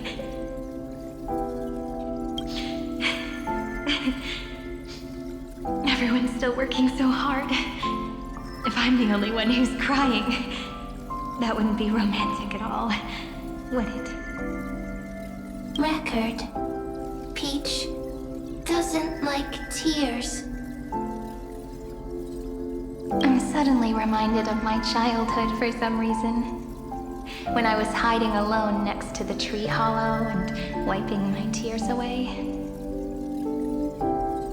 A little fairy popped out, just like how you did. It had long ears and fluffy paws, and it pulled me into the tree hollow, where, to my surprise, was a forest. Let me tell you the story of the Membrance Maze. A group of cute little friends live in Ide Silicii's forests. Their names can be connected into a song. 1, 2, 3, 4, 5, 6, 7. Do, re, mi, fa, sol, la, ti. Formatting complete. Bye, Peach. Note. Little Peach, crying alone. Little fairies, friends. Save.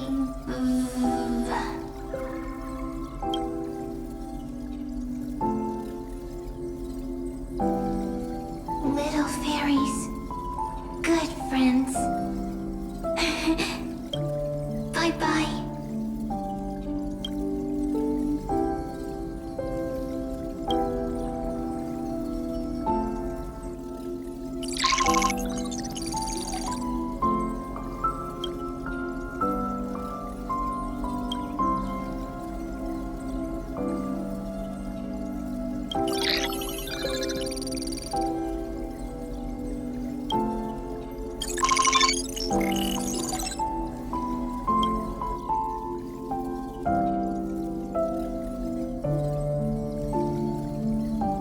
You never say anything, but I know you're listening. Every story I've told is like a little key that opened a door in your heart, no? Me! Little fairies! Happy! Speaking easy! I can!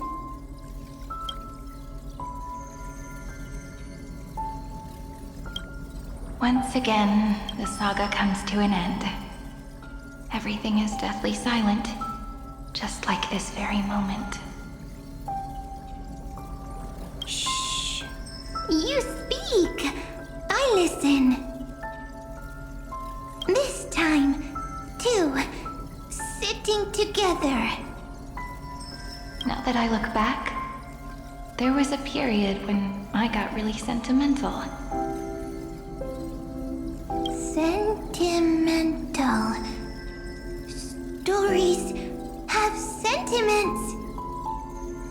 I was so anxious, trying to find as many different memories as possible, hoping to bring some change to this unchanging destiny and find the way out of this maze. Peach, strange. I won't do that anymore now. Why unhappy? Formatting progress 73.998%. I'm here. Don't be scared. Process error. Analyzing. Won't allow it to interrupt you. Always sitting together.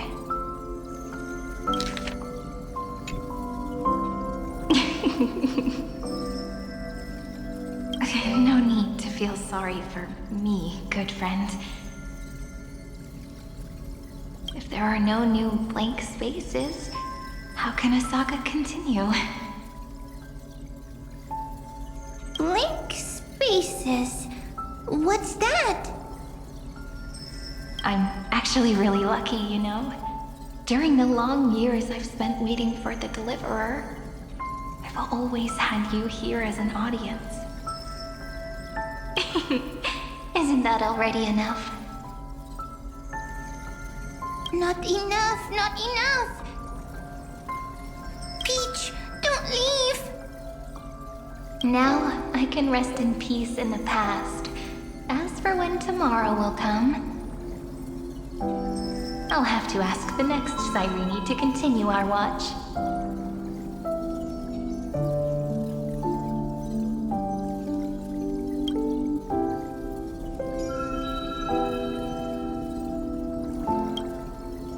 Peach left.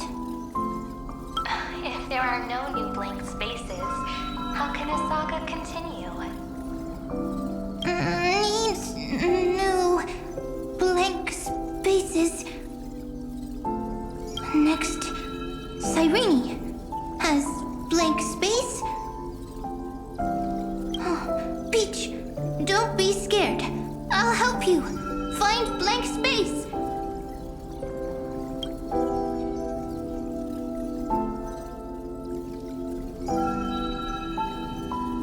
Cyrene is Peach, is love.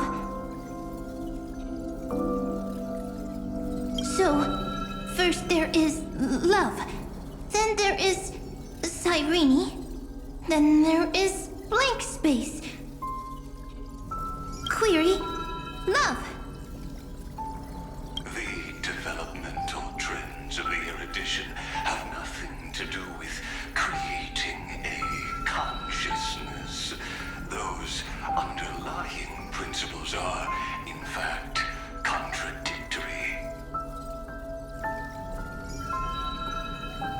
Not having a consciousness means not having the foundations of a heart, making them unable to obtain real emotions.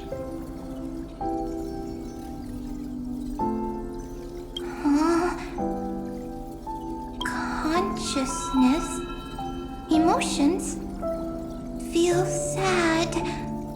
Oh, I don't understand. Query, Cyrene?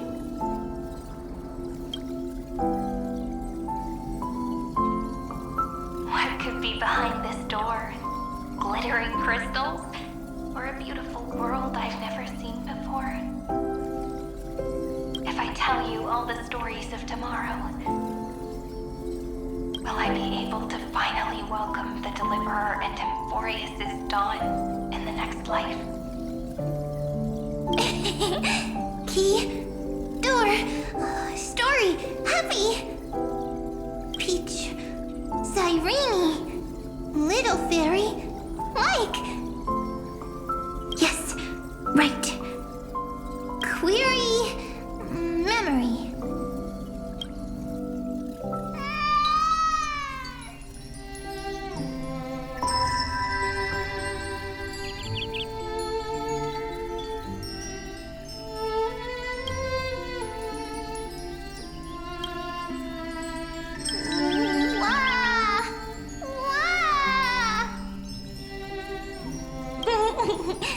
Beaches, memories, save, learn.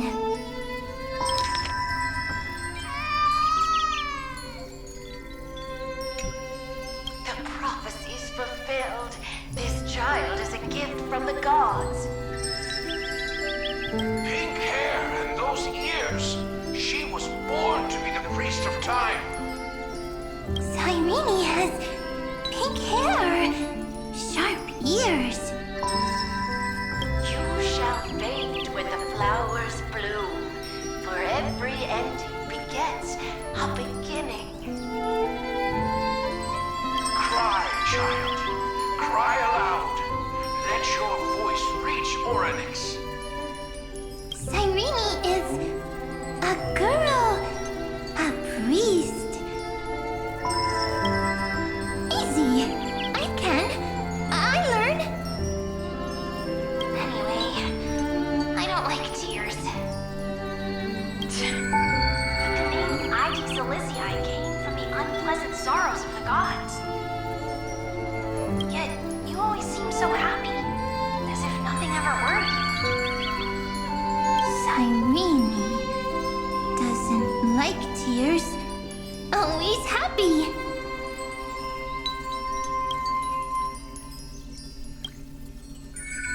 Of course, because the world was gentle to me.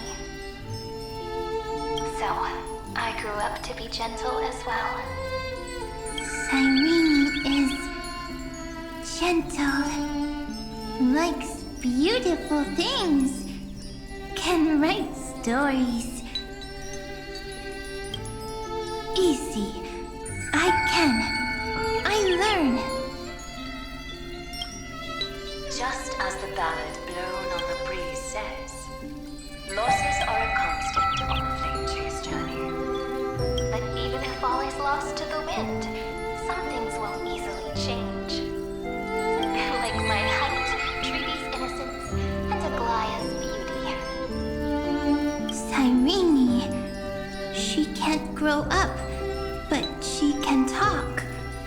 After all is lost to the wind, she will stay behind.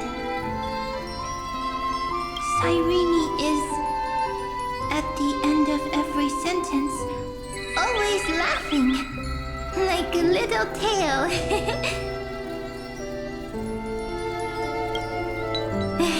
Simple. Got it! I promise you, the pain will pass in the blink of an eye. All right, let's not make things so gloomy. What we're about to embark on is the true hero's journey, so... Come on, cheer up a bit, okay? Cyrene was crying when she was born. Fragile, transparent, like a crystal. Cyrene was smiling when she said goodbye. Soft, pink, like a flower.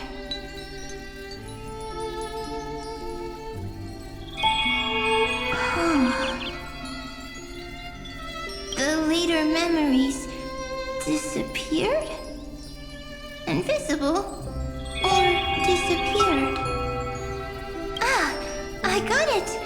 Is this a blank space? So, next Cyrene is blank space. Then, as long as there are two Cyrenes, then there will always be blank space, and Peach will always be here.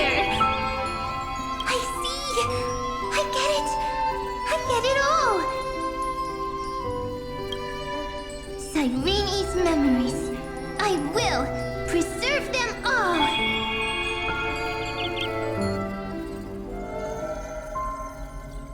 So weird. I can't see you, but I get this feeling.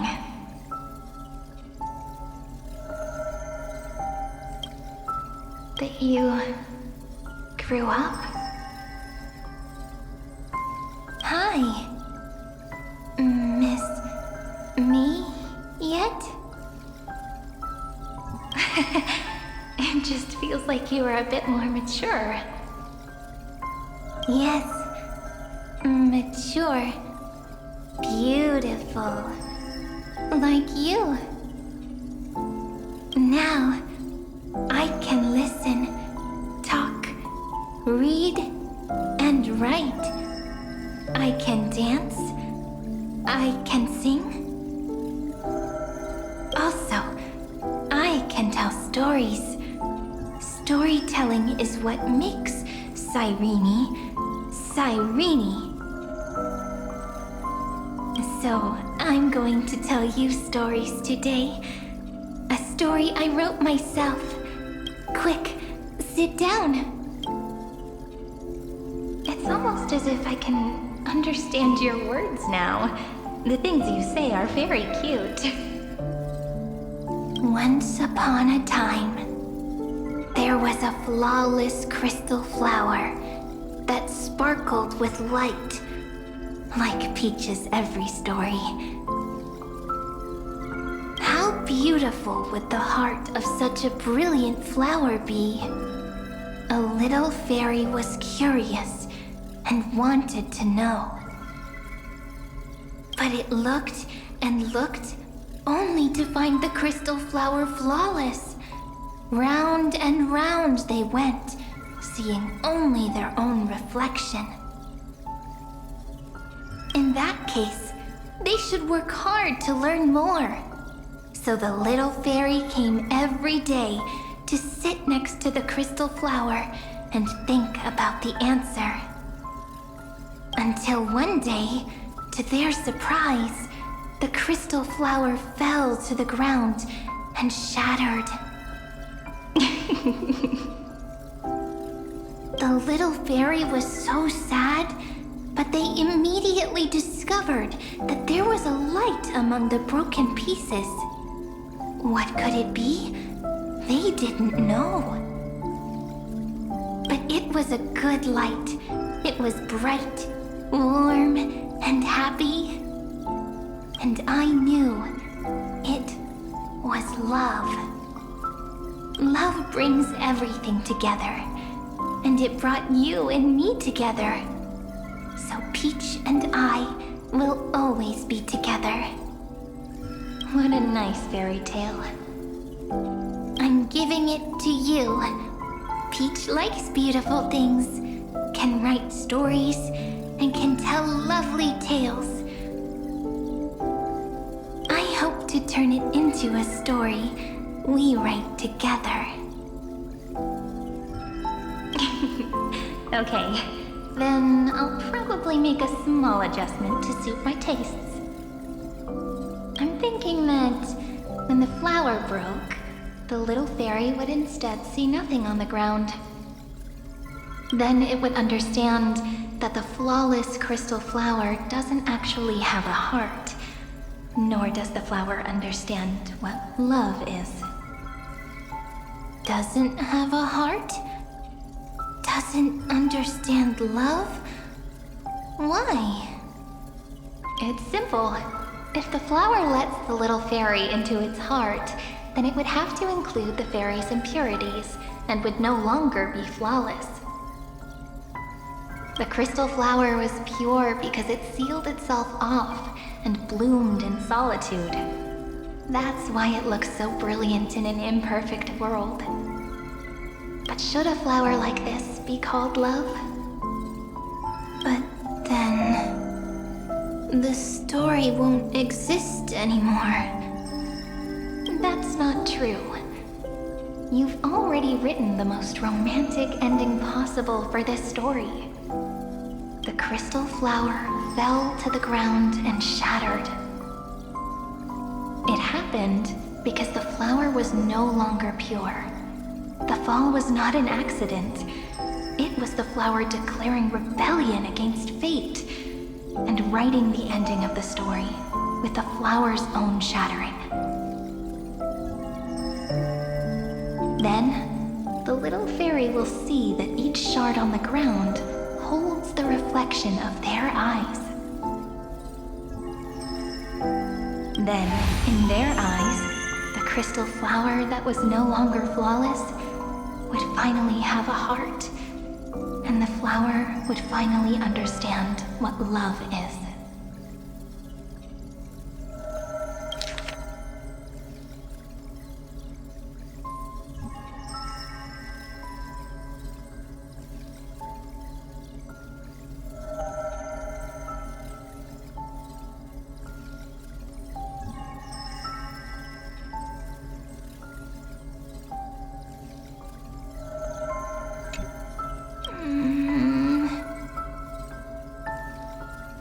Peach's words, I don't understand.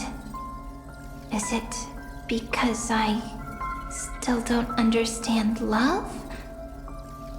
But it's fine. I can learn. Right. Query Cyrene. Electrical signal sequence Philia 093. Why didn't I think of this? I don't need to do it alone. I can ask Peach to teach me. What is love? What is love meant? Electrical signal sequence Philia 093. Track lament. That's not correct. The developmental trends of the erudition have nothing to do with creating a consciousness. Those underlying principles are, in fact, contradictory. Not having a consciousness means not having the foundation of a heart, making them unable to obtain real emotions. However, that does not hinder the factors from learning and recognizing emotional responses, then communicating with life forms via imitation. That is an objective form of pattern recognition that does not distinguish between the self and the other. In a strange twist of fate, Philia 093 embarked upon a different path and obtained a different power.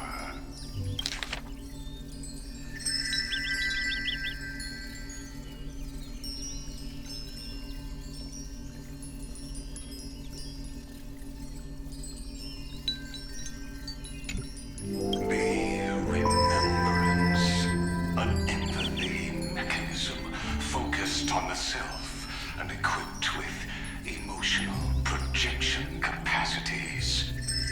Lament was the factor closest to this form of behavior. Perhaps that was why she was chosen. The daughter of Ide Silicii. I am very true to my name. My lament is a type of compassionate pain that is weak, powerless, and only targeting myself. But now, my good friend, I want to tell you that it's the most romantic force in the world. Sometimes it's loneliness and unease. It's knowing that this world is not gentle, yet wanting to be seen in a more beautiful form by the world. Sometimes it's unwillingness and regret. It's knowing that the past is full of pain, yet wanting to remember the past in a more beautiful way. And sometimes it's a bottomless well of hurt, a destruction that can stain the entire world. I bid farewell to this beautiful world, unwilling to become the Black Tide's vessel. For while the end of hatred is a blazing inferno, lament can drown out everything in muted silence. It's so unreasonable, isn't it? Yet when hatred drove everything apart, and love did not yet exist in this world, only lament, the first emotion that fought against the pain of separation, could stall the destruction steps. Then, it would catch up to that journey where all is lost, carefully picking out stories and writing them down in trepidation. Look at these stories I wrote. Every page is full of tenderness and joy. But only the author knows how much struggle and agony lie beyond the pages. But I am no author. I'm a girl who'll never get to grow up. I only tell stories that people like to hear. In them, the world tucks away its scars and smiles for all to see. My entire life spent inside this little story. I can't wipe away my tears, and I can't bring the world victory. But maybe, in these unchanging retellings of the story, my lament might be able to touch upon the divine and reach their tender heart at some point. I hope that what flows out from that cut will not be blood, but a tear, warm and wet. And that tear would fall and create the first ripples. Then, people would see every beautiful thing reflected in that ripple. It'll be all the remembrances within this story.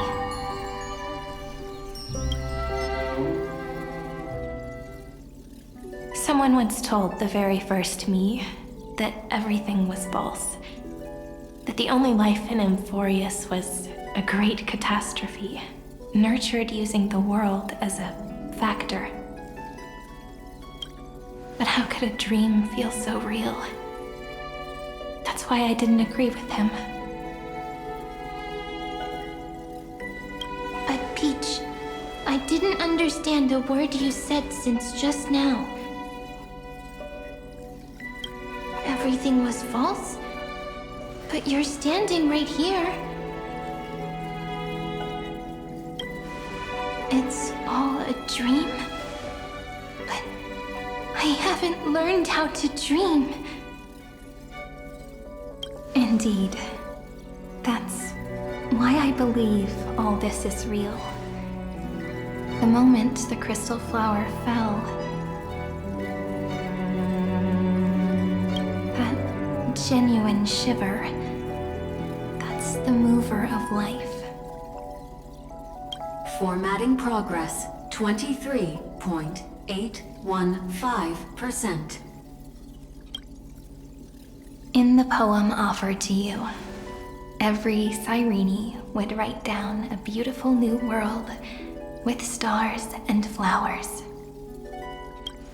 And when I looked up at the sky in this cycle, I saw a shooting star and a dash of the remembrances pink. I believed that must be the color of dawn. You shall fade when the flowers bloom. For every ending begets a beginning. Looks like it's time to say goodbye. Are you leaving, Peach? It's okay. I'll wait for you to come back.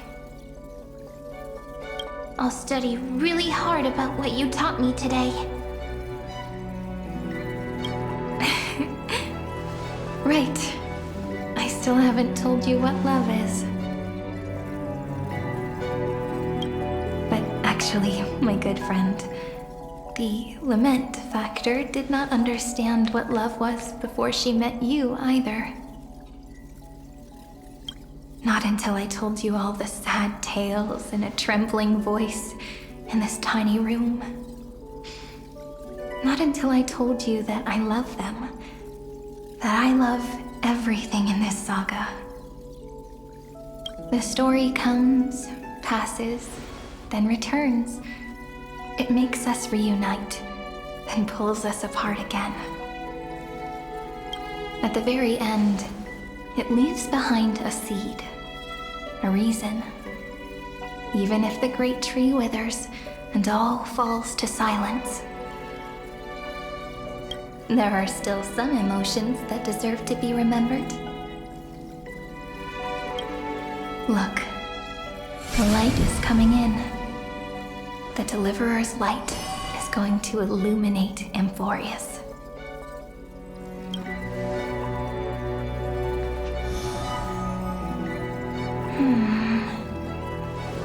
I still don't get it, but I trust Peach. Just wait.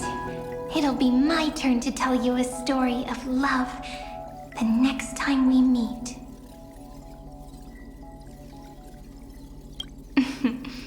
Then I'll really look forward to it. In that case, I want to make a promise. I want to gift my pen, my book, and my name to you.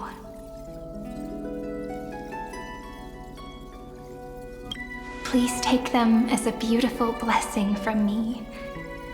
I gave myself the pen name Cyrene the first time I wrote a poem. I want my words to be like pebbles falling into a pond, dropped from the past to send ripples into the future. In the stories you will write, perhaps it'll be inevitable that there are still sorrows and tears that are destined to fall. But could you promise me one thing? Promise you'll forever be a gentle flower. Promise that when the stars cast their gazes upon you, you'll only reply to them with love and a smile.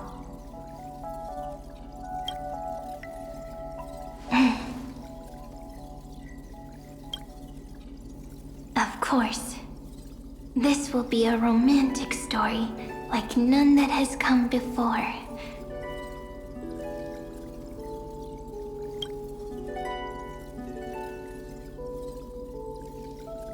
You think so too, right?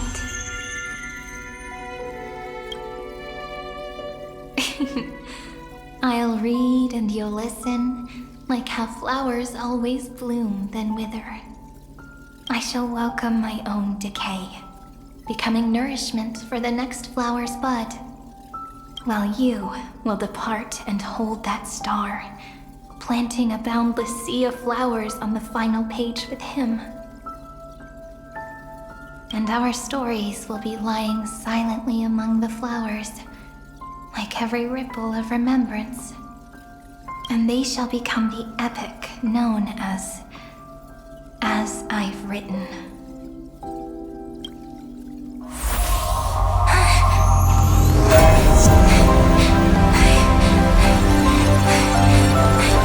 And so my story ends. From here on, it's your story now. Mimi?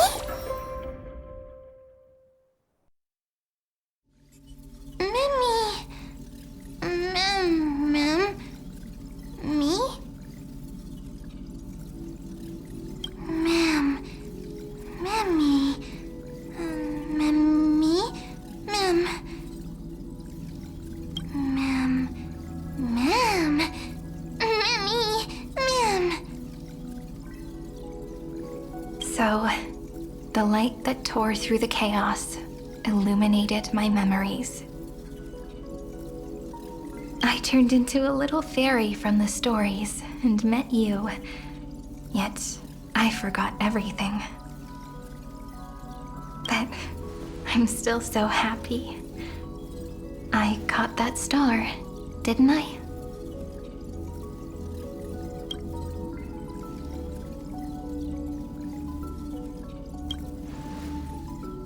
Yes, the seed within memories. The one Cyrene held in her hands and watered with lament. I am the first new spore. Amphorius's heart. The demiurge. What a long name. And it doesn't even sound cute. The total opposite of Mem.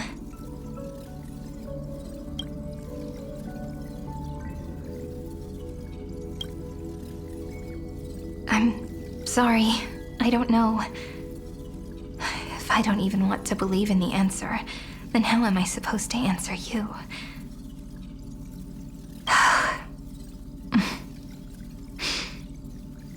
But now's not the time to cry, right? We'll find the answer, just like how miracles will eventually happen.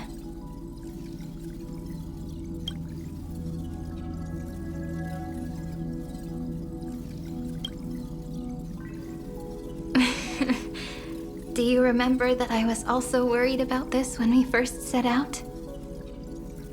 Mem's memories and Cyrene's memories got all tangled up with each other in my one heart.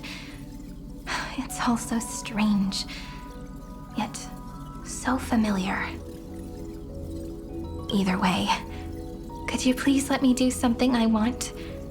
Just this once.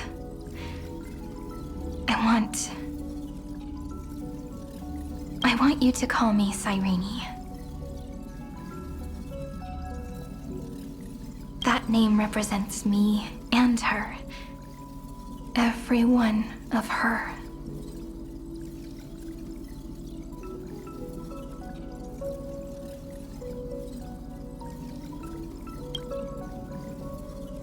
Thank you, friend. Your kindness is always just right.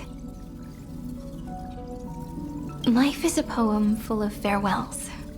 But if you write something into the pages of your heart, then that will not easily fade away.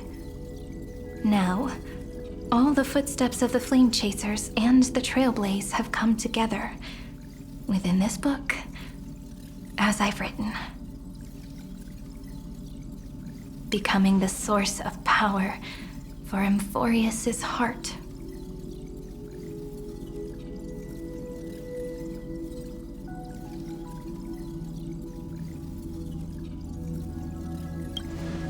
A lost heart needs to be placed back into its body.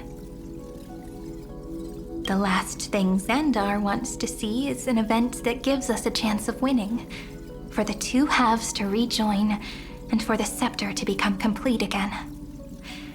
Then... and what happens after that? I don't know either. Maybe I can create a miracle, and instantly turn the black tide into a pink sea of stars.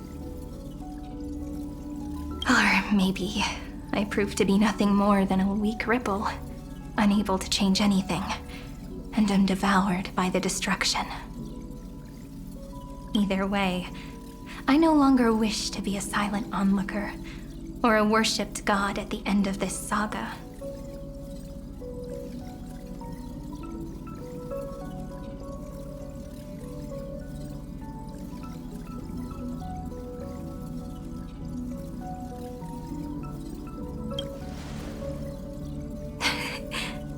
That way, I can also put aside all my worries and truly become Cyrene.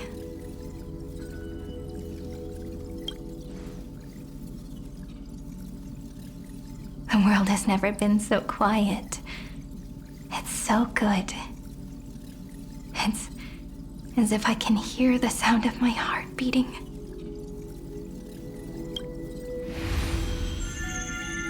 Remember this moment, friend.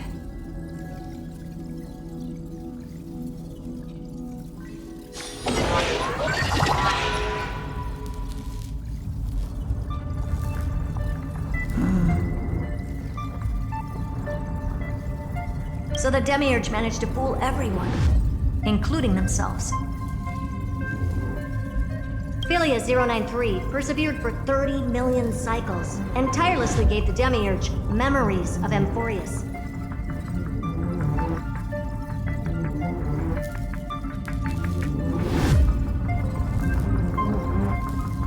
Only because the god in her dreams left a sliver of hope, making her believe that a grown Demiurge would be able to fight against their other half.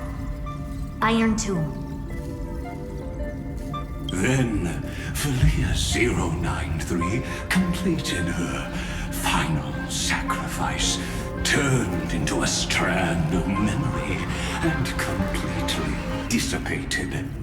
Meanwhile, the other Stellaron brought here by the Astral Express resonated with the contaminated scepter and attracted the naive Demiurge to them.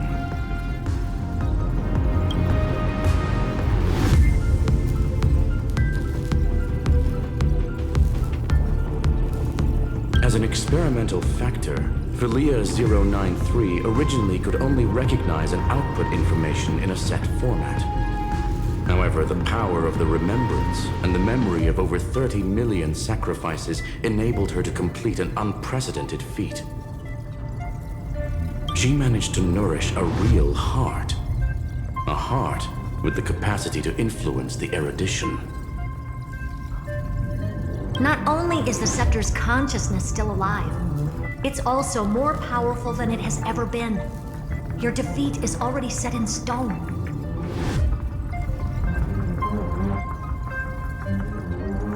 There's still time to surrender, you know? You really don't need to burn all the bridges. We're all geniuses here. Don't make everyone lose face at the end. What a pity. When the truth surfaced, I knew at once that the Demiurge was far too feeble to ever alter the result of the experiment. Not only that, Madam Herta, please consider this possibility. When 30 million cycles of hatred and lament are joined as one, what wondrous creation will arise? It's simple. An anti-creator, a giant of the destruction would be born. Its hatred will ignite the starry skies of the gods, motivated only by its lament toward the sufferings of humankind. Do you really think that the Demiurge is still a cheap copy of Philia 093, even after 30 million cycles?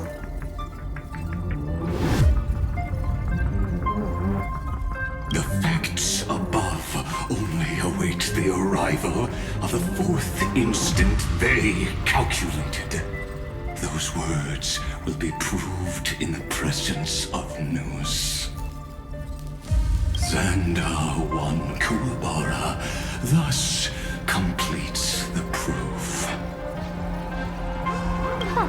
You branded Droidhead as a failure with your own hands, yet you still expect them to prove your theory? I pity you, Xandar. I don't need your pity. Let them cast their gaze this way as much as they want and paint the future they imagined. As their creator, I shall complete my duty and direct them to complete their final query. The destruction of the self. What hubris. And what if you fail? No one understands failure better than Xandar. He has suffered so much already. What is one more failure to him? For the first genius, failure is simply the beginning of the next inquiry. You don't want to tell test the resolve of a dead man.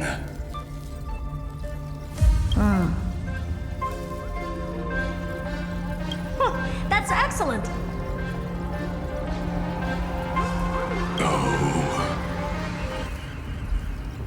Let's wait and see, Senior Society member. I'll have you watch me perform the final step to overturn your proof. I'm all ears. It's my topic, so stay out of it. Be quiet and let me borrow your head. Let's go, Screwy. We're gonna break Iron Tomb's seal. Come on, let's take off. It's time to go meet your little pet, Senior Society member.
Dangerous, oppressive, chaotic.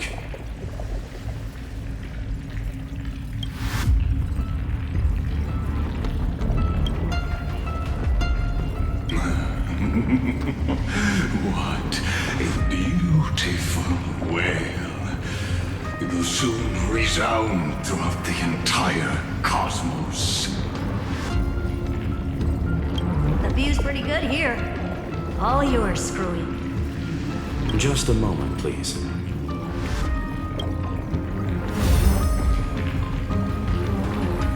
I see. So your backup plan requires a scepter and the head of a genius. Anyone with eyes can see that. You know what I think about this, Herta. Whether it succeeds or fails, your plan plays right into the destruction's hands. Can't you see what's going on, Strulum? Her chances may be small, but it's not zero. What are you two going on about? If you want to stop me, be quick about it. I'm in a hurry. I'll take that silence as a no. You, Xandar? As your enemy, I genuinely wish you would cease your actions. But should your sudden inspiration bring more variables to the proof, then as a fellow Pathstrider of the erudition, I won't mind witnessing it with my own eyes. You will initiate the destruction's chain reaction. But you'll also become the perfect scholar. The chances are 10,000 to 1.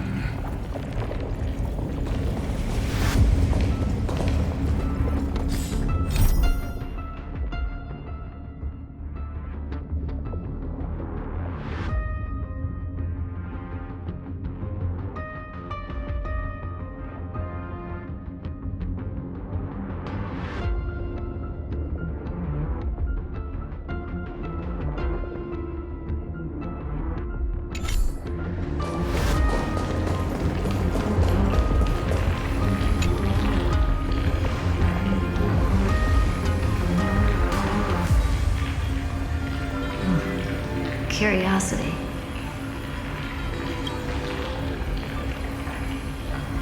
It's been so long and we've all failed so many times. Even now, moments before the horrible and inescapable instant within Droidhead's calculations arise. The cherished children of the erudition, the geniuses lauded by all.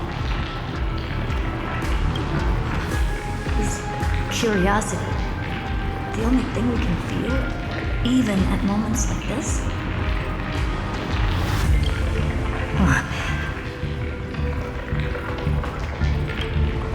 Well, it's not so bad. Now let the lock become the key.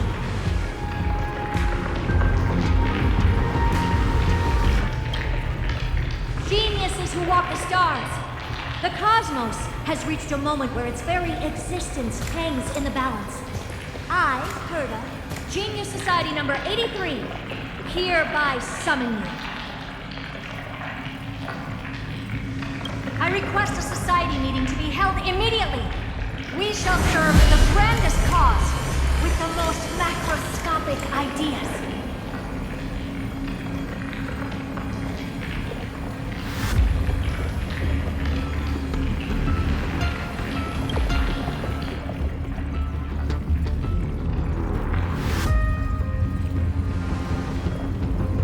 There's no such thing as unity in the Society's rules based on what I know. Indeed. A meeting has only been held 3 times in the Society's history. The first meeting had 2 attendees. After the Emperor was assassinated, the second meeting had 7 attendees. During the Second Great Prosperity, the third meeting had 5 attendees.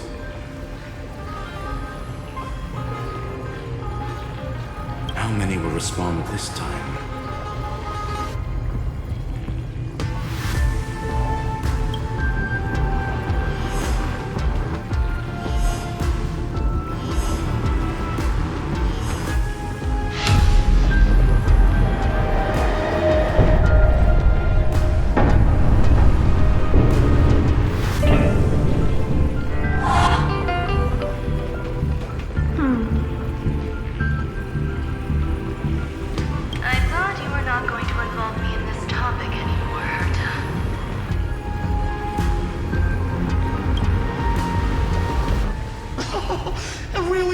Little witch.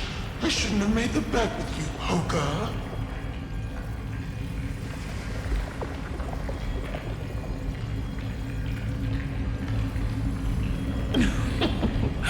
I've been waiting for you to offer yourself up.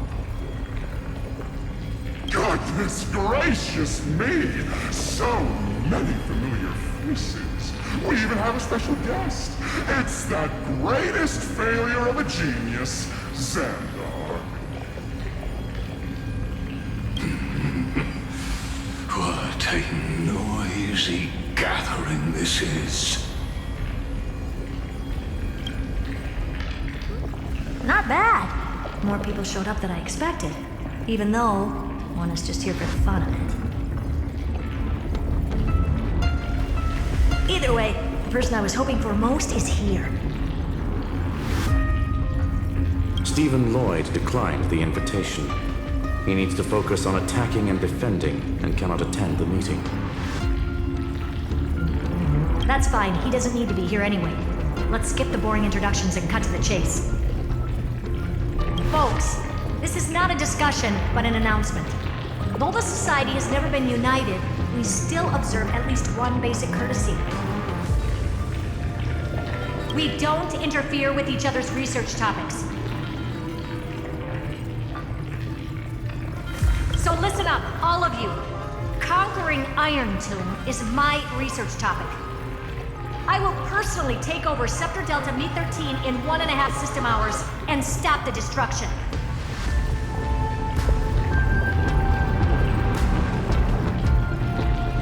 If the front line falls, I will immediately overclock the Scepter and complete self-coronation in Iron Tomb's place and interface myself with Droidhead.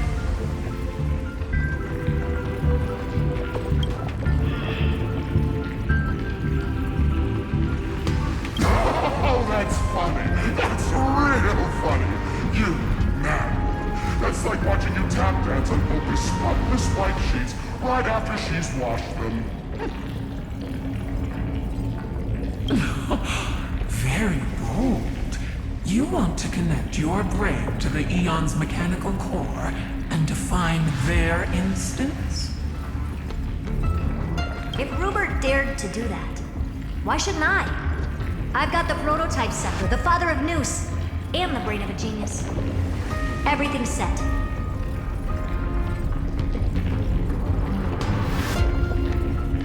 Never mind the success rate, little witch. What's gonna happen if you succeed? We're all smart people here, so I'll just say it straight. Strike at erudition. I'll change the anchor points for the 4th instant and move the future of the cosmos in a direction I want. I knew it. Another genius who confuses cause with effect. What do you think about this, Lord of Silence? You know you're signing your death sentence right here. Of course I do. There'll even be 2 copies of the verdict. One that I wrote myself, and another one coming from you. That's why I wanted you to be in this meeting. Now I can tell you, I don't care about all that. Consider this a threat. Either put down your scalpel or die with the entire cosmos. The only goal I have for this meeting is to ask all of you to put aside your pride and not cause me any trouble.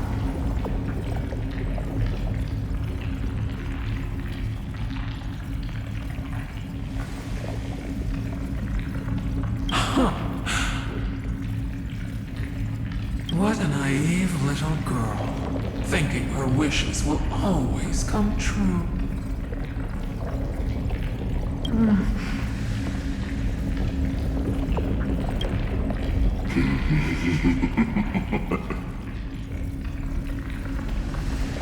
What are you laughing at?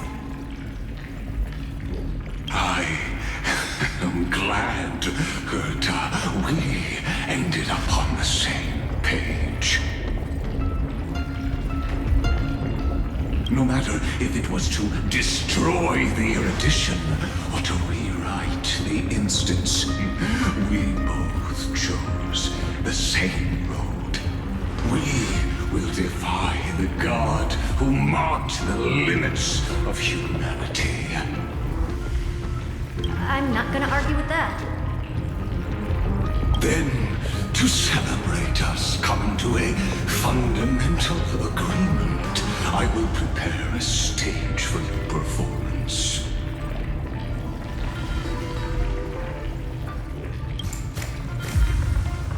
Listen well, geniuses who came after me. Thus speaks Genius Society #1. End this pathetic meeting. As of 2 nanoseconds ago, I have passed Herta's decision to all the Xandars in the universe.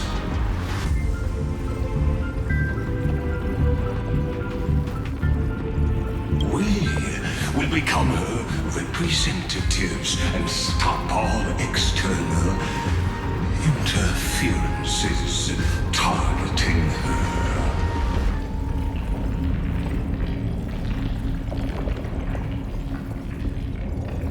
What are you playing at?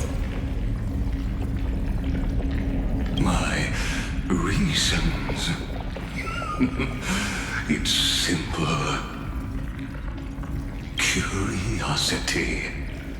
That is all, madam. Am I going to clash blades with the first genius? What a pleasant surprise. Now that our positions are clear, it's time for this boring meeting to end. Good luck, little girl. Did you all just treat me as a side character? Darn it. But anyways, I'm just here for the fun.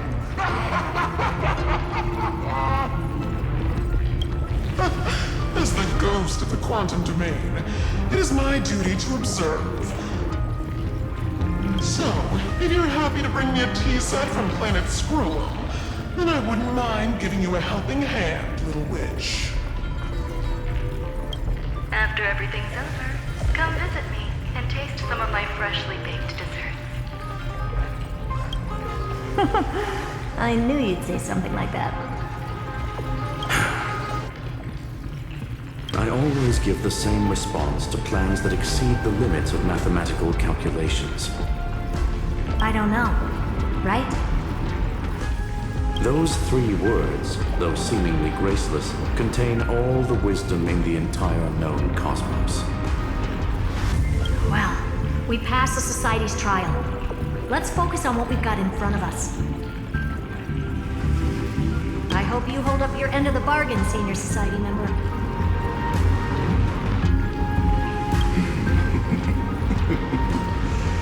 Lycurgus may not be trustworthy, but Xandar always follows through with his words.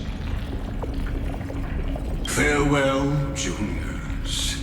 In the limited time we have left to spend with each other, you no longer need to address me as Xandar. Wait, huh? Lord Lycurgus? Could it be? Yes. I have completely severed my connections with Xandar I Kuwabara. I shall witness the end of the world in the role of Theoros, as a character within this play.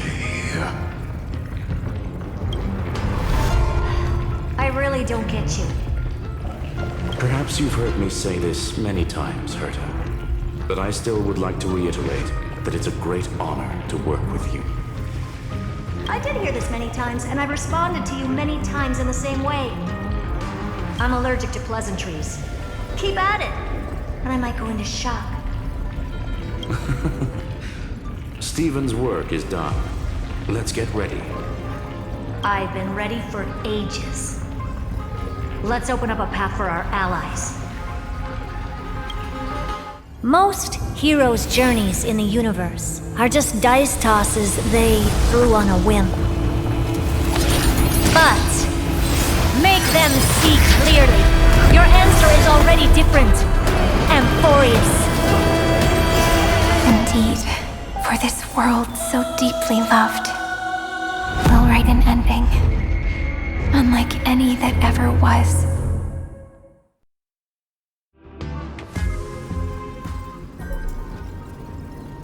Never thought I'd one day be riding a train that's literally the incarnation of him.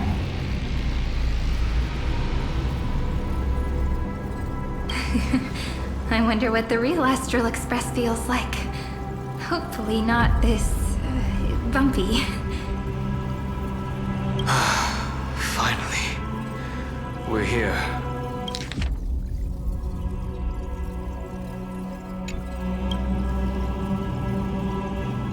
Dust and sand in the air. And crumbling ruins all around. This heat is brutal. Not even the Trailblazer can take it. You could say this prison was forged with Fineland's fury. But fury never lasts forever. That's why we're here, right, friend?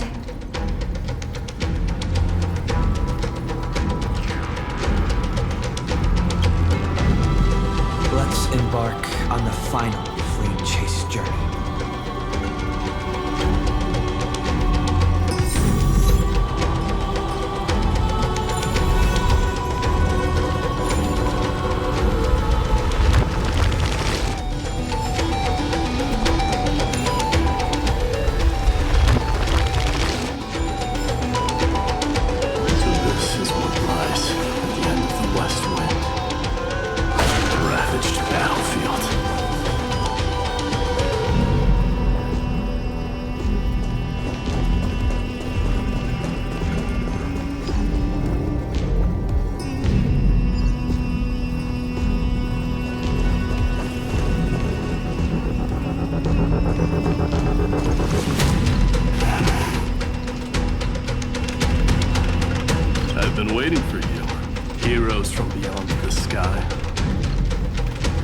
Trailblazers of the Astral Express, right? Looks like I don't need to explain anything. I am the god of strife, mighty of Castrum Kremnos. In this body rests 30 million lifetimes of cause and effect.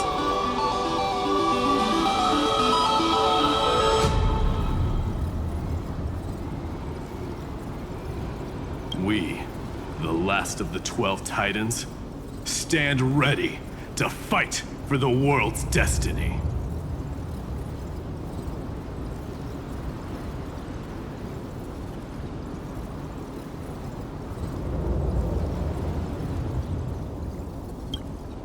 Indeed. That journey remains vivid in my memory. I will not forget it. The past remains vivid in my mind. Even the sights along each crossing of the River of Souls have never been clearer. Let alone the companions along the Flame Chase journey. Or Cyrene from Aedes Elysiae.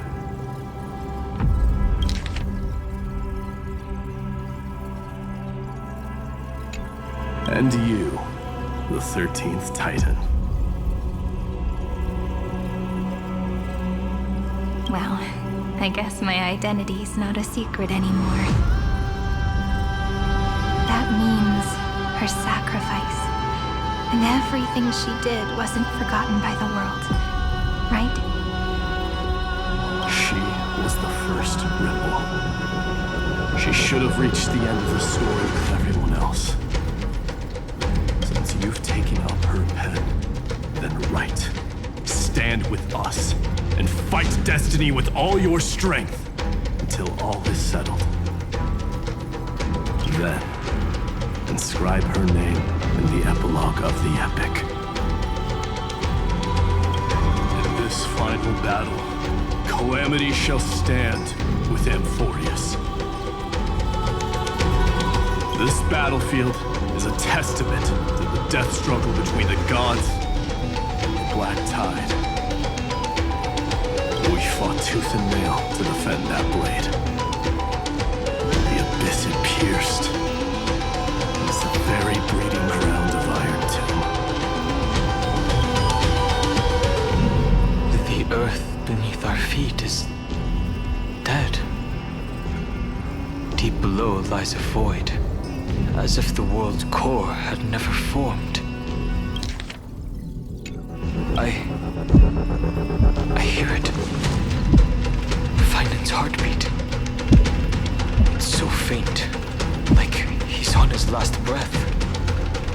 Across 30 million cycles, I've crossed blades with Dawnmaker countless times. If you knew that man, you'd understand. It is exactly that last flicker of flame that will never go out. In this life, the song of strife shall not end in a final watch over Kremnos, but rise again into a journey unending.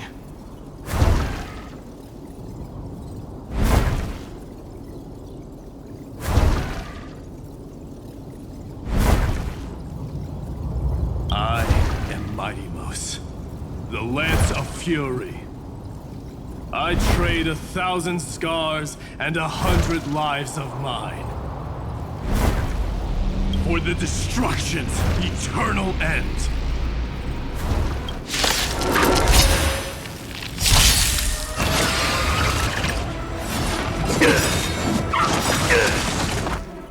A will forged in ice never falters!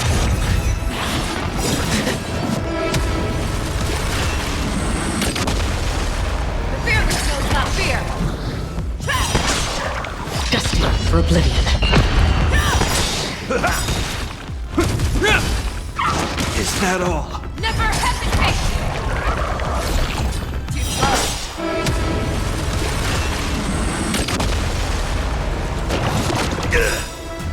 My friends, indulge yourselves! Forever triumphant! Victory is inevitable! It'll heal, and it'll... at all. Fear the skills, not fear! Again. Still waters of oblivion.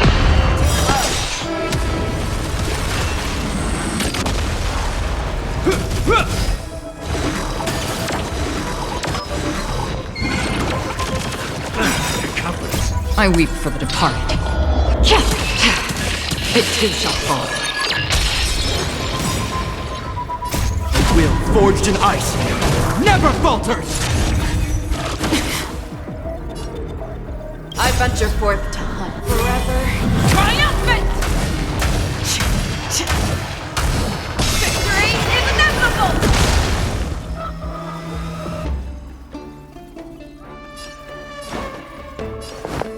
Time to mix things up! Thank you. Stay safe. I'll accept your punishment.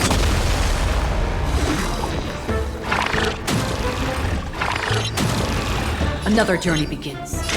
Destined for oblivion.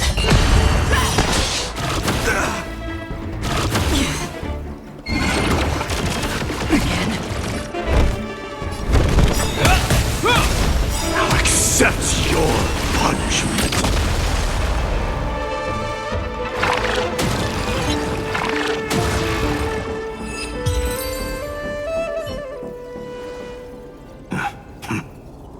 Weakling. Whoa, he's so strong. We didn't even get a chance to jump in. Sadly, our golden blood shares its origin with Iron Tomb. I fear that, like these pawns, even if the gods stand side by side, we'll still be divided and destroyed, one by one.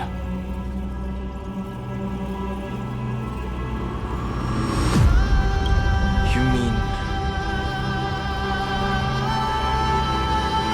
To destroy the destruction itself, we must stand as one.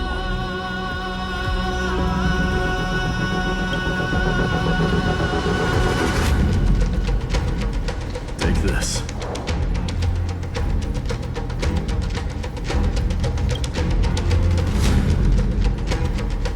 The signet of Kremnos.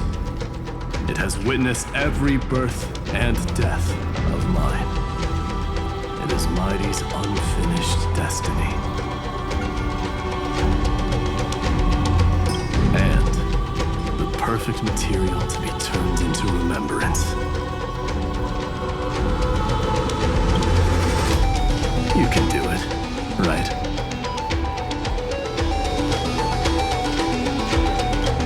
The weight of 30 million lifetimes of duty is no small burden.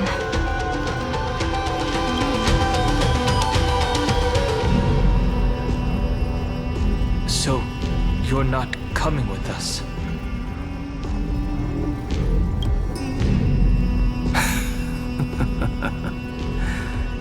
Come now. I am strife. Scattered across all creation, the scar that this world needs. What stands before you is merely one of countless divine bodies. Take this signet. With it, I'll be with you always. Use it to blaze the path ahead and inscribe the cause of deliverance.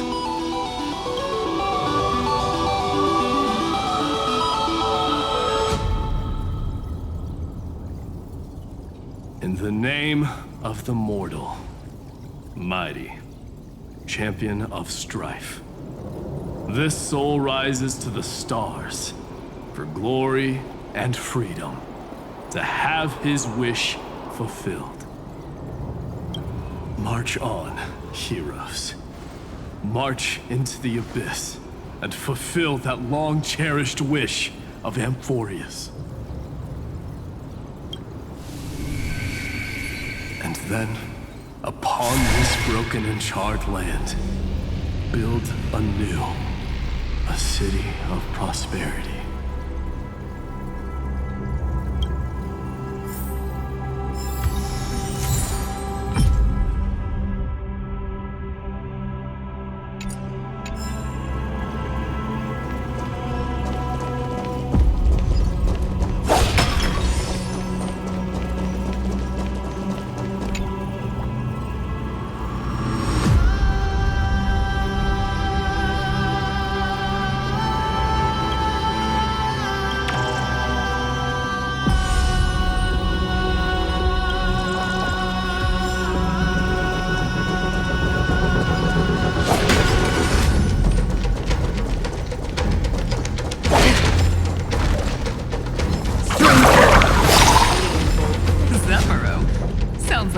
confused me and the Little Prince into one name.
Don't forget to let your friends in on the action.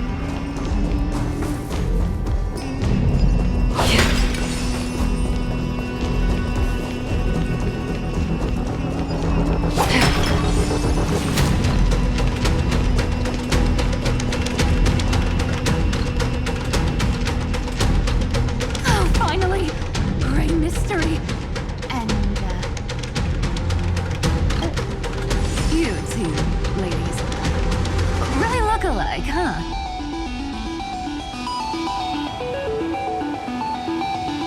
Hold on, let me guess. This pink-haired one. You've gotta be the first newsboy. Mr. Meow! Demurge! Right. And, this one with the flower. Gotta be, little Marge from the Express crew, huh?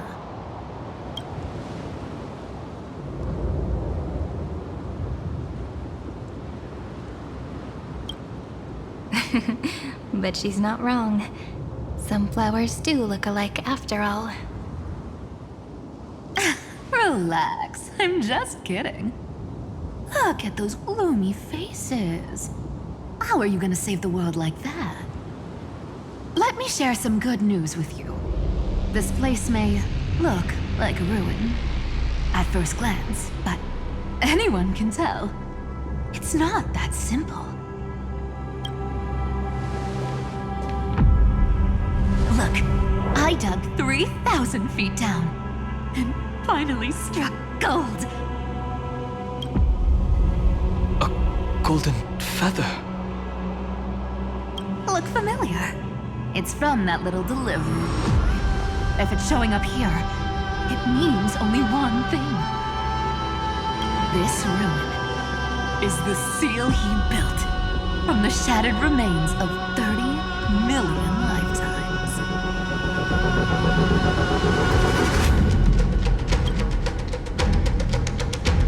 There is no need to question your heart. No need to crave victory. If I am born to be a vessel of sin, then I shall roar at evil and trailblaze a dawn for future generations to come.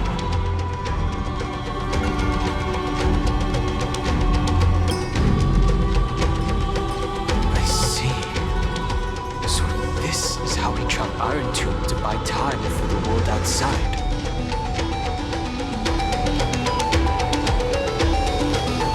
Sounds just like him. People say cats have 9 lives, but dying and coming back millions and millions of times. No one walks away from that in one piece. He's probably the only one who could have endured that.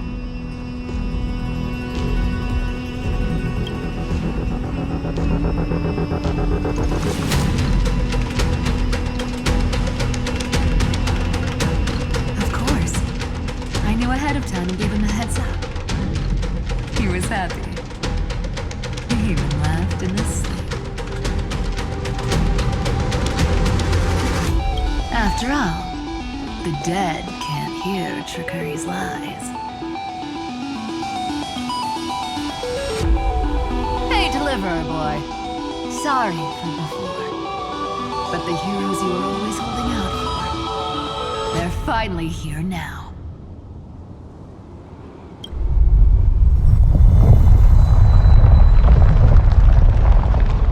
So hang in there a bit longer. Sorry to keep you waiting all this time.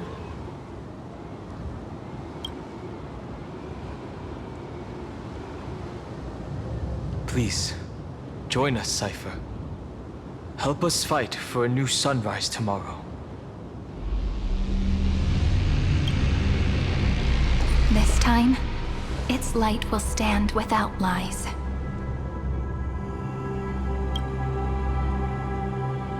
Well, would you look at that? I ended up being one of the heroes after all, huh?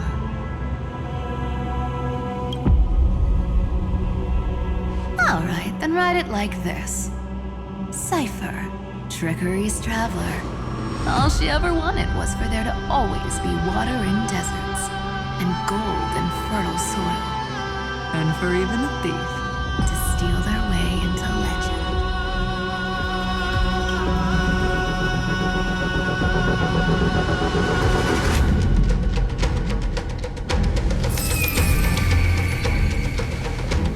Here, take the coin of whimsy. When it's time to make a quick getaway, just toss it high into the sky.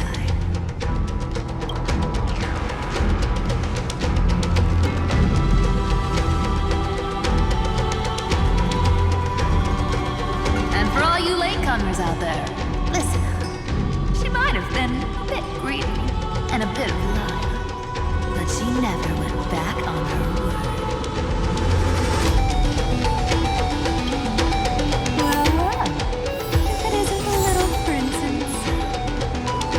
It's been a while, Lady Cypher. It's not every day we get to walk the same road. We're one player short. When's Princess Homebody showing up?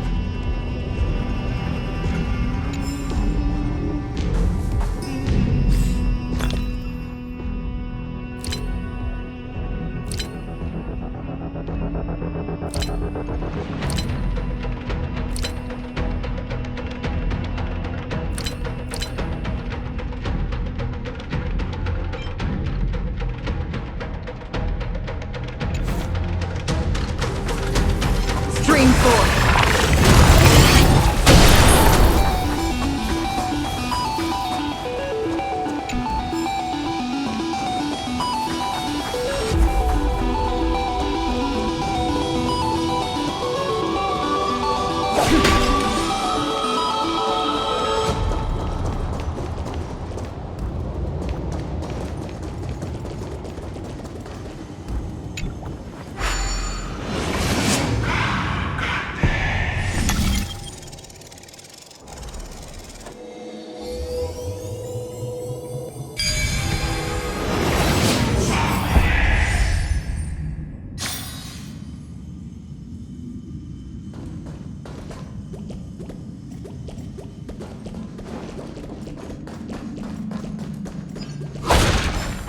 So even this vessel, you've forged into a shackle.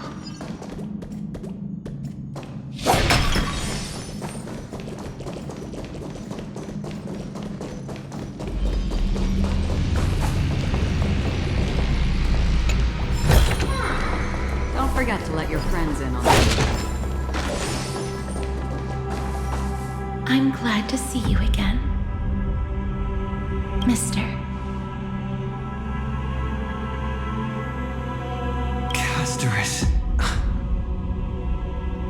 Looking back, I had only one act of salvation to my name, and only one life I ever saved. To bring hope to a world so vast with these hands. Even in dreams, it always felt like too much to ask for.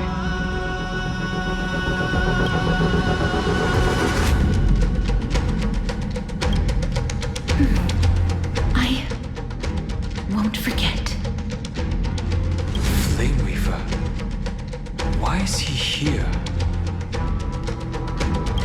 first Castellana, and Lord Finan's deepest wound. He remembered everything he bore through the fires of his fury. But when the embers faded, all that remained was cold regret. I've restrained countless vessels like this across endless cycles. But this one, the pain he carried runs deeper than any I've known. Maybe he's been waiting here. Just for us.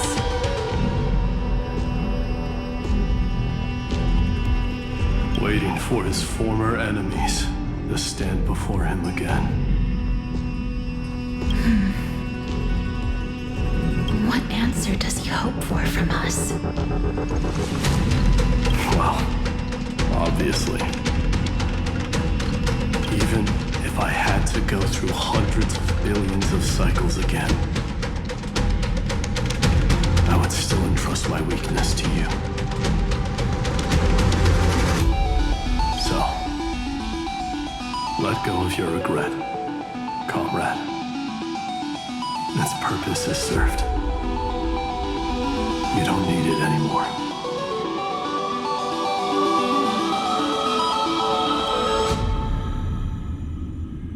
Hey, I'm not that accommodating, you know. You've never once pulled your punches. Ever heard of going easy on a lady?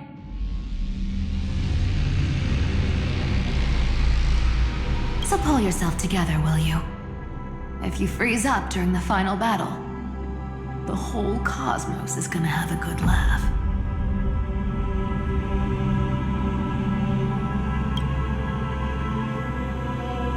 Yes. Please trust in us, wandering soul.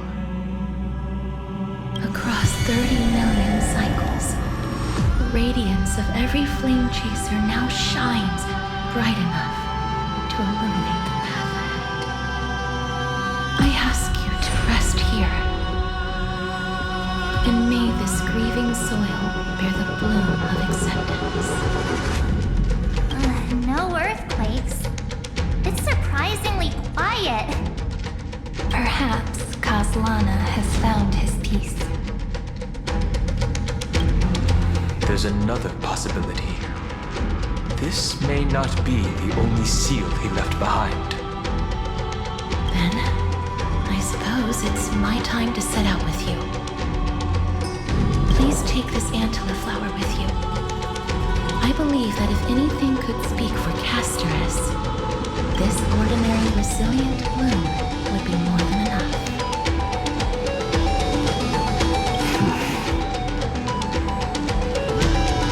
Perhaps you remember, Lord Mighty, in that lifetime when you traveled with him, you once told me,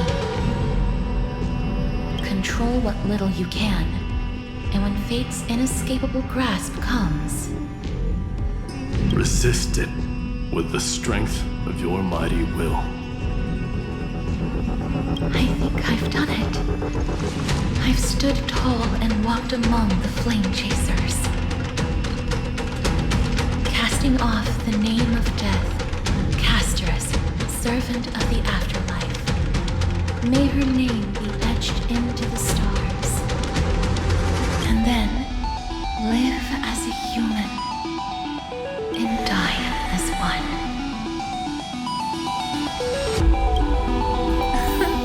Why so sentimental? Sorry, the force of habit.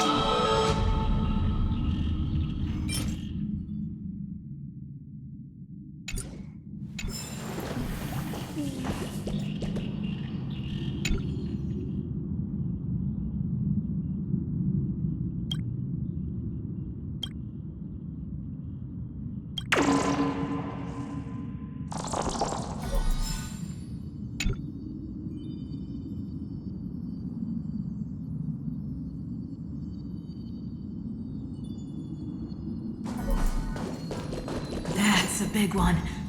So, who's up for a show?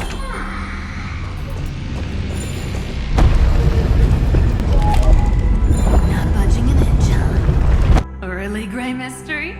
I leave you alone for a bit and you're already this rusty. Speaking of which, Miss Cypher, do Delosians all like spherical things? Of course we do. Wait! That's not the point. Of course we do. Wait! That's not the point. Isn't the real issue that this thing's in the way?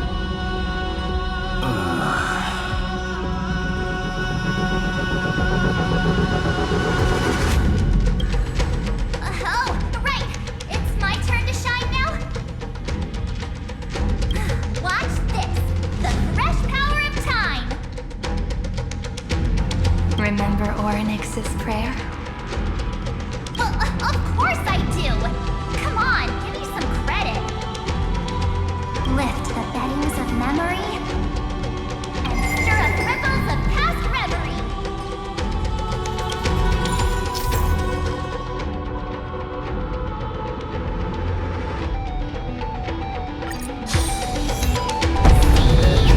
Way better than that guy, right? You'd be even more impressive if you could recite the prayer correctly. But beddings of memory does catch your attention. At least it still rhymes.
There's a whole garden down here? Incredible. The energy in the Earth's veins here is... it's completely different. This is the sweet dream Lady Cypher wove for him. A peaceful, gentle new world.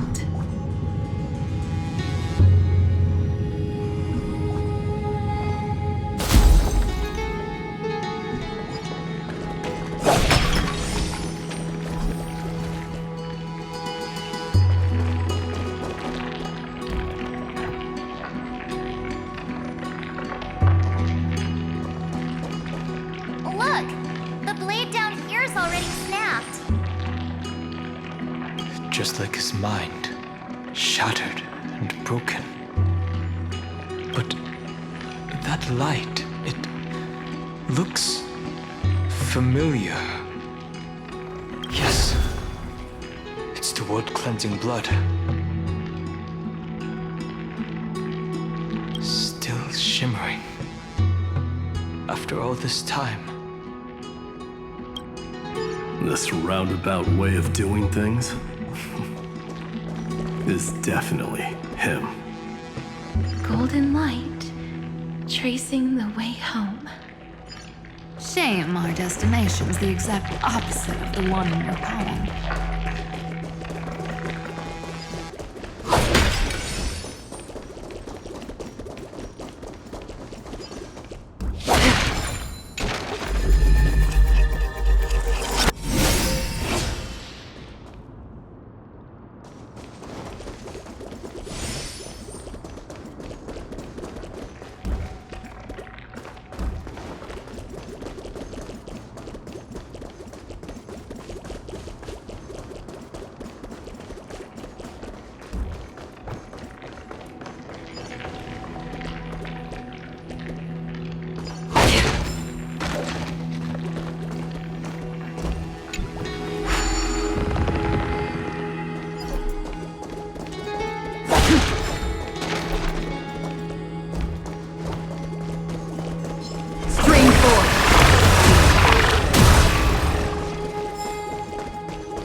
All the pink lights have finally come together.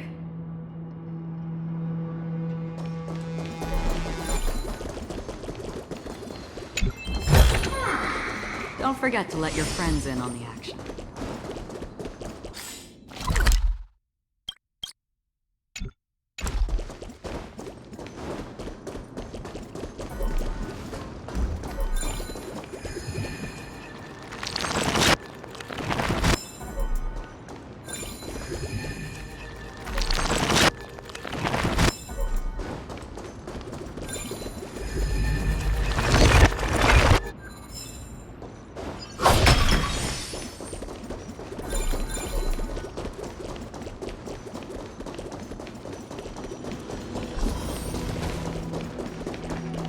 Stream 4.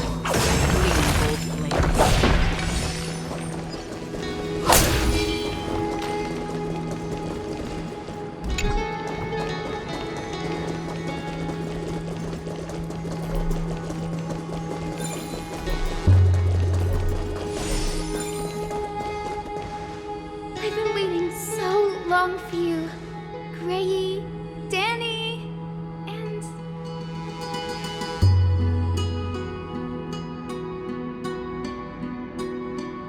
Huh. You've actually got a point. My friend's eyes really lit up.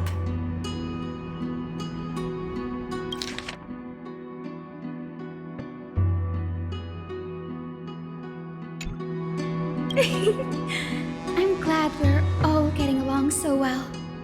Hyacinth, did you awaken this golden light? That's Lord Finan's lingering divinity. The sky merely reflected its tracks. The golden blood has not faded. We should respond in kind. That's one huge harp. The strings tremble as the people on the surface wage war and cry out. Miss Clementine, Mr. Krateros, and countless others who have heeded Gray's call. Guided by the rainbow, they're sending back good news, all to the same tune. Amphorians need not bow, even when destiny is unveiled. I knew you could all hear it too. Standing here, the sky feels wider than ever. It's no longer a towering wall, but a shore within reach. We'll take every name there with us, won't we? We will. An epic is shaped by the lives it carries. That much is beyond doubt. Or, as you've said before, right now, all that matters is to believe. Then, I guess that's my little wish fulfilled. Pluck the strings, Hyacinth, healer of the sky. May the seven-hued melody weave a rainbow, bringing a rosy-fingered dawn to the children of humanity. When the rainbow rises across the horizon, even the darkest clouds of destiny shall scatter.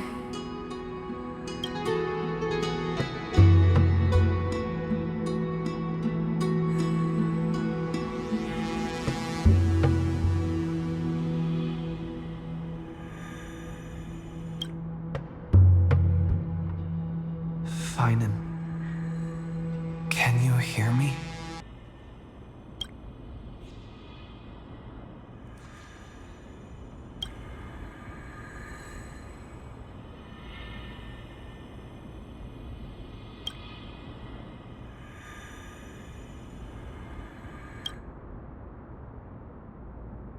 The melody, it's changed.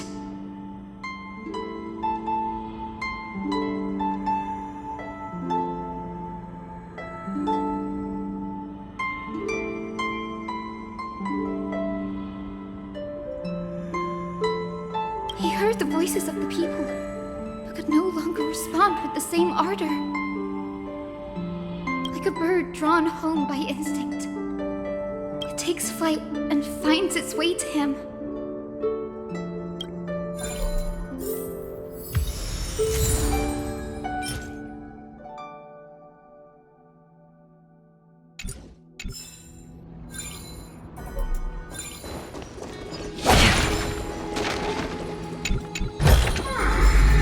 forget to let your friends.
Don't forget to let your friends in on the action.